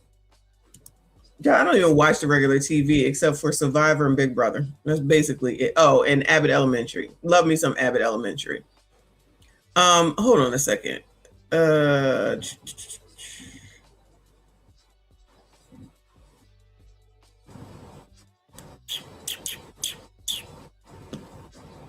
Here we go. Let's look at this and then I'm done. Gino Jennings, that sounds like a pastor too, right? Isn't he a pastor or something? I believe. Let's look at this one. This is from BCP, and this says teenage mob takes over $1 billion Atlanta complex as residents fume over Publix shutting down. So while PBL did a great video, she definitely did. I feel like he brought more into it from the perspective of how many times when they say, oh my God, why are they closing now? Why are they leaving? And people try to act like they don't know. They try to, that's how we started. Y'all remember, this is how we started. Somebody was leaving the community. They was like, what happened? What happened? Oh, you don't know what happened? Let's take a look at what happened. Right now, people in Atlanta are protesting plans to close two popular Publix locations, one in Chamblee and the other one on Atlantic at Atlantic Station. They must be racist. What is it? Publix? Isn't it a grocery store? They must be racist.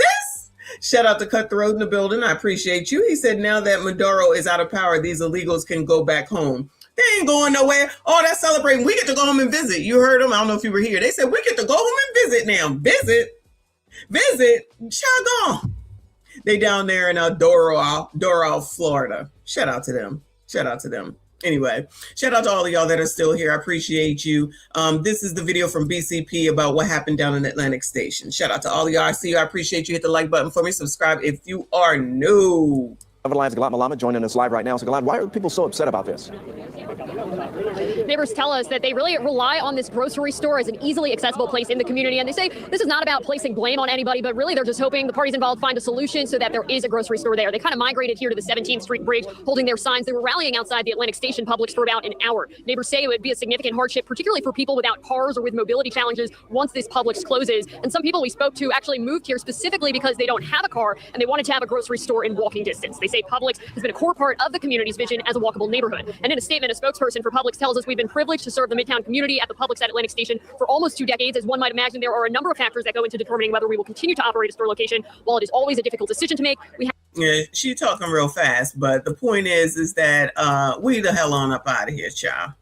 Go talk to your mom. Have decided. Go talk to Pastor Jamal Bryant, see what he can do about it. To close this store on December 27th. And Atlantic Station management tells us that this decision by Publix was sudden, but since they learned about it, they've been working to try and find another grocery store to put there. That is a priority for them in that space. And they say they are also going to try to have a shuttle service to help people more easily access grocery stores around here. This is just one of the closures for Atlantic Station in the coming weeks. DSW and Banana Republic are also set to close. We will have more on those closures tonight at 11. I wonder why DSW and what's the other one she just said? Whatever one it was. Why are they closing? Girl, why? Looks like a beautiful community and everything is going. Now they out here protesting again. Why are you protesting when someone says that they're leaving? It's too late. It's too late. They done already made plans and made decisions. That's what proactivity is called. Nobody's ever proactive. So we got to talk about a very interesting story out of Atlanta involving Atlantic Station and the protests that are currently going on, or that were going on, in order to save the Publix. Okay, a Publix closed in Atlanta. I forgot, my bad, Cher. Yes, this is absolutely the ATL. She was fucking his best friend. So, I mean, everybody's fucking down here in Atlanta. I don't know what to tell you. They breeding like rabbits down here. Everybody getting ass. They definitely breeding something. Thank you. The Banana Republic, which I love Banana Republic. Love, love, love Banana Republic. Station, Atlanta, and people are boohoo, whining, and crying, and they're upset about Publix deciding that, hey, we don't really want to do business here. We want to leave. Now, Atlantic Station is supposed to be a walkable shopping living center, right? We're talking about a multi-billion. I think it used to be called a planned unit development, a PUD, a PUD, where you can live and shop. So you live up here and then you shop down here. So you never have to go anywhere. And even if you don't necessarily live above the actual stores, you're right here, it's right here. And then you can just come out and do what you have to do. And you really don't need a car. So those were the all the deals, the rage, I should say, actually right before 2008. I'm assuming they picked it up because they have a lot of those in Annapolis, and I would love to live there, but it's not an option. They cost a lot of money, but you don't have to go anywhere. Everything's downstairs. I'm sure you can get everything Ubered, Instacarted, and everything else. But y'all, if you ain't got no grocery store, I guess your ass got to get up and leave, and that's not what they want. So these things cost a lot of money. This costs a lot of money where these people live. $1 billion complex in Atlanta, in the metro area. It's supposed to be a place where you shouldn't have to worry about violent crimes and agents of chaos. However, when you live in one of these little cities run by Democrats, that's always an issue, right? There's always a possibility that you can't enjoy nice things. And let's just say that a lot of people who went to Atlantic Station this past week did not enjoy the nice things, because apparently there was a full-blown teen takeover that resulted in shooting that happened at this plaza. Take a look. Y'all, tell me why they. Tell me why they. Ow! What the fuck?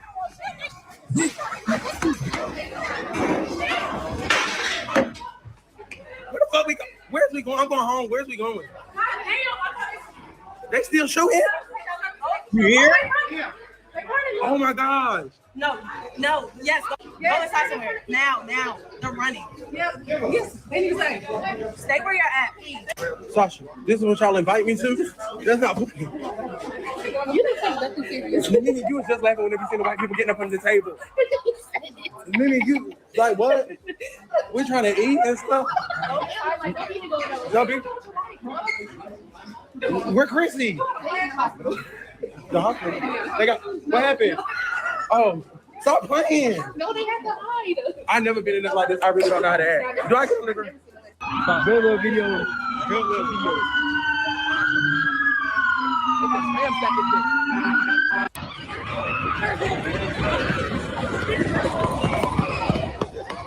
I'm sure this is racist, y'all. You already know this is racist. How dare you show this? It's the white liberal media. It's their fault. Not the actual people that are doing this shit, right? It's everybody else's fault, y'all. Shout out to Kofi. I appreciate you. He said Atlantic Station is a nice area. Microsoft just built a corporate office right across the street not too long ago, but crime is down. Of course it is. And Microsoft, when they take their asses on up out of there and all them people get fired, then it will be racism from them. They'll be out there protesting instead of doing something about this shit. It's just blame everybody else. Same old crap, different place. They should just go to Jamal Bryant's church. I'm sure he has answers. I really don't know how to act. Do I get on the ground? Good little video. Good little video.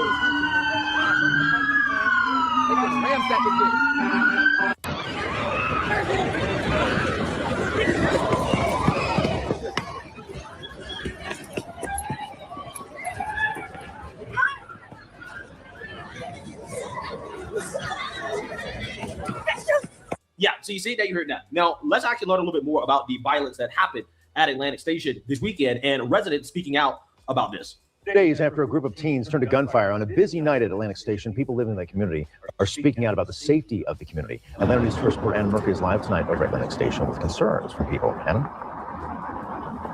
Well, there are 6,000 residents who live here and millions more that visit each year. And we spoke with a handful of them today who are now becoming concerned for their safety. For nearly a decade, Living at Atlantic Station has been a walk in the park for Francisco Cano and his dog Teddy. I've never had any sort of issues here in the whole time that I've lived here. But lately, he'll be the first to tell you that life in this Midtown Atlanta community hasn't been so easy. I think it's just the challenges of living in the city. I know that definitely part of the issue, I think, is just maybe the youth not having much more else to do than just hang out at the mall. Saturday night. Oh, the youth don't have anything else to do but to hang out at the mall? They ain't got nothing to do. Their parents ain't watching them. Their parents ain't paying attention. You can't watch kids all the time. You're absolutely right. Make your kid get a job. Make your kid get a freaking job or sit their ass down some damn where. Now you're gonna let them go to a team takeover. What happened to being home by dark? Those rules don't happen no more. Sha. Dozens of teenagers descended on Atlantic Station, initially shooting off fireworks and then turning to gunfire. Javante captured the sound of the gunfire on video while dining at one of the restaurants. Nobody was injured, but 5 juveniles were taken into custody. Their names and charges have not been released. Satya Yeah, Bob. I mean, that's part of the problem, right? Every single time these individuals are caught, these young scholars, right? These astronauts, future lawyers, doctors, AI engineers, nuclear scientists, they don't want to release the names, right? They really should release the names, the charges, and they should release the names and identities of the parents as well, too. Because, again, a lot of this is the fault of the parents allowing this type of chaos to occur. President of the Atlantic Station Civic Association issued this statement in response to the violence.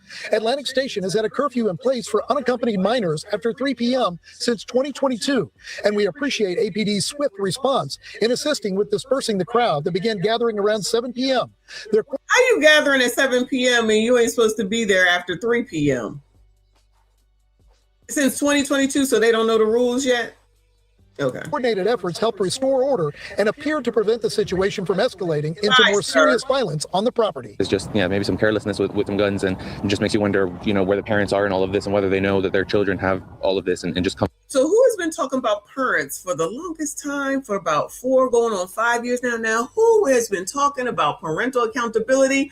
Oh yeah, me. Yeah, nobody ever want to talk about that. No, you can't say anything about that. Start taking them benefits away, okay? Just start taking any benefit that they have from the government away. And then if that ain't enough, find their asses and send them asses to jail, because I believe, and y'all correct me if I'm wrong, that minors can't have weapons. Correct me if I am wrong. Minors cannot have weapons. Yay or nay? Yay or nay? Am I wrong? Yes, this comes into play. God, where her mother at? Where this little girl mother at? Where they role models at? Where's the adults? Huh? That's the question we all trying to figure out.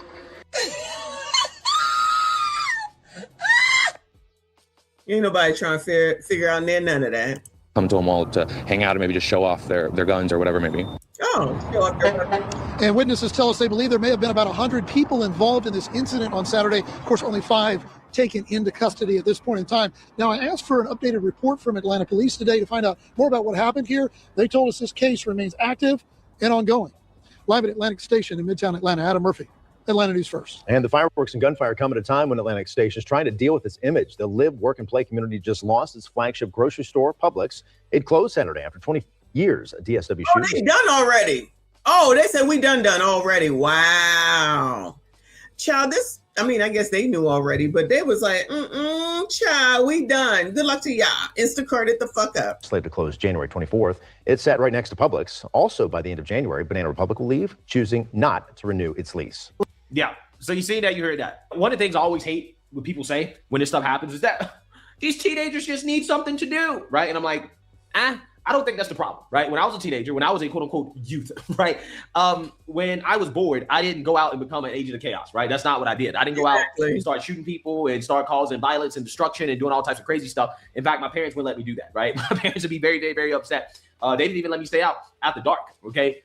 So it's one of those things where it comes down to the parents, right? And the consequences of this type of stuff is the same thing that we see over and over and over again. Businesses leave. They don't want to do business in these type of areas where you have these teenagers that are, showing up in flash mobs, causing violence and chaos, right? We've seen the same thing in Chicago, right? Where you have these teenagers take over downtown Chicago, and lo and behold, businesses, they don't want to do business there. And that is causing tax issues for the residents because nobody wants to open up a business in downtown Chicago because of stuff like this. And what you have here is Publix leaving, but at the same time, you have the residents at Atlantic Station basically pretending as if they're entitled. They're entitled to a grocery store in what is becoming a bad neighborhood. So without further ado, let's get into it. Tonight, frustration washing over people who will lose their local grocery store in less than 2 weeks. People protested outside the Publix at Atlantic Station. That location expected to close on December 27th. Atlanta News First, Alani Latang is live in Midtown tonight after speaking with people demanding to know when they will get a new grocery store and a place to buy some fresh food. Alani?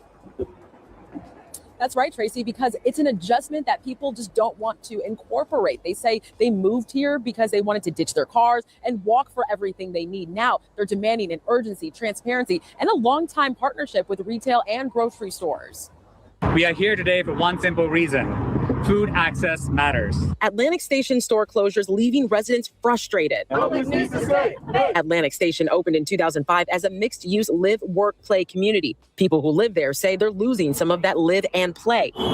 Atlantic Station says they're home to 6,000 residents with another 9 million visitors. Now Banana Republic, DSW Shoes, plus Publix announcing they're leaving their only walkable grocery store. Condo owners Betty and Pamela moved to Atlantic Station to ditch their cars, to walk everywhere. But now it's like, okay, I don't drive, so I'm going to Uber to get a dozen eggs? I don't think so. Yeah, that is what you have to do. Right? Yeah, that's exactly. Or you could Instacart it. I mean, it does cost $100 a year, but I find it worth it. But that's just me. And I can just go to the grocery store, not walk to one. I mean, if I lived upstairs, then obviously that would be good. But other than that, yeah, nah. Yeah, that's what you're going to have to do, child. Uber it. Uber as an option. I mean, hey, it is what it is, right? Again, these people, it's so funny to me how they think they're entitled. I'm entitled to be able to walk to the grocery store.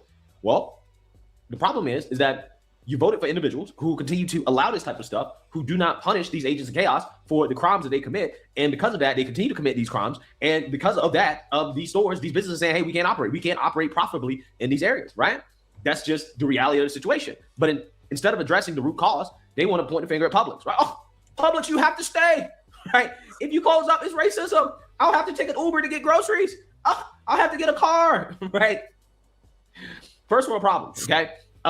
So, you know, it's just funny to me because they never addressed the real problem. The real problem is that this community, which used to be a vibrant, walkable, safe, living community, is not that anymore. Not because Publix is closing down or these stores are leaving, it's because you allow crime and chaos to get out of control. It's not safe.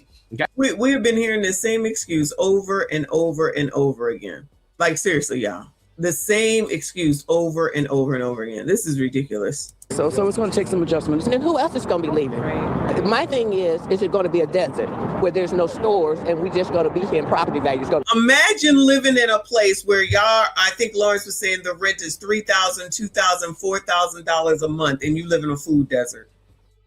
Imagine that. That is crazy. Ooh, Lord help your people. Right? No accountability. I don't think so. So it's going to take some adjustments. And who else is going to be leaving? Right. My thing is it going to be a desert where there's no stores and we just going to be here and property values going to go down? Residents say real estate company Hines met with them on Sunday to flesh out their concerns. Residents have 3 demands. 1 is getting a grocery store in as soon as possible, which Atlantic Station management says is a top priority. 2 is adding grocery store stops to its already existing free shuttle. And 3 is transparency with management on future plans. These are reasonable asks. All that is nice, but that wouldn't be at the top of the list. It would be, what are we going to do about this crime? They said a grocery store, put grocery stores on the shuttle bus and whatever that last one was. Nothing about the crime. Oh, my bad. Crime is down. Oh, my bad. That's why. Okay. They said nothing about the crime. They are solvable and they are best addressed together. I have faith that something good is going to happen. It's going to happen. We're going to make it happen. Go call Jamal Bryant. I'm sure he has answers, child. He right there. Again, Atlantic Station closes, or excuse me, the Publix at Atlantic Station closes December 27th. There's already an online petition with more than 400 signatures calling for another grocery store to come in here. You can find that link on our website. Why are you petitioning for another grocery store to come through? What is that going to do? Help me. What I'm missing? I'm raising my hand. What am I missing? What is petitioning a grocery store to come in going to do? Just like petitioning to get Nicki Minaj sent on up out of the United States. Child, these people be doing the dumbest of things that don't make no damn sense whatsoever. Website at atlantanewsfirst.com. Reporting live here in Midtown, I'm Alani the Tank, Atlanta News First. Yeah, so you seen that, you heard that. Now, it just so happens that that shooting that we talked about, the Agents of Chaos, that happened basically on the same day that the Publix shut down, which basically vindicated Publix, right? In regards to them. So that happened on the 27th, that Saturday. What's that? Last weekend. Last weekend. So y'all just got all your Christmas presents. Y'all just celebrated the Lord's birthday and all that. And then you just went out that night or whatever night that was, 2 days after Christmas, to go show off your weapons, according to that one reporter, child. Child, you can't make it up. You cannot make it up. What are we gonna do? We're gonna start a petition. Well, child, let us know how that works. I don't think it's gonna work, but child, what do I know? Anyway. All right, y'all, that's all I got for you. It's almost 3 hours. Trump is now president of Venezuela, basically. I just saw a couple of posts on Facebook where people are over there wilding out. This is amazing. I'm not saying that they shouldn't be, but it's like, y'all, if you don't figure out what you're going to do for you, ain't nobody else going to do it. Thank you so much, Boo. He said, if that big ass Target closes there, it's, oh no. They're not supposed to be going to Target anyway. What are you talking about? Target is the one that should have been going out of business. Target is the one that should have been going out of business. What is going on down there? That is the epicenter of where everything started with Jamal Bryant and his naked ass wife. So you're trying to tell me the actual store where everybody was supposed to be shopping for a year now is still in business, but Publix is gone, DSW, and Banana Republic. Ciao. Something interesting, right? I guess nobody was actually really not shopping at Target. Anyway, I am done with this. I see y'all. I appreciate y'all. Thank you so much. Thank you for your support. Thank you for Legend for being a stream sponsor today. Please make sure you hit the like button, subscribe if you are new. I don't know if I'll be back today, but tomorrow for sure. It's 2 p.m. EST. I got ish to do. Y'all enjoy Saturday. Stay out of trouble if you're down there in Atlanta. I appreciate y'all. I see you all.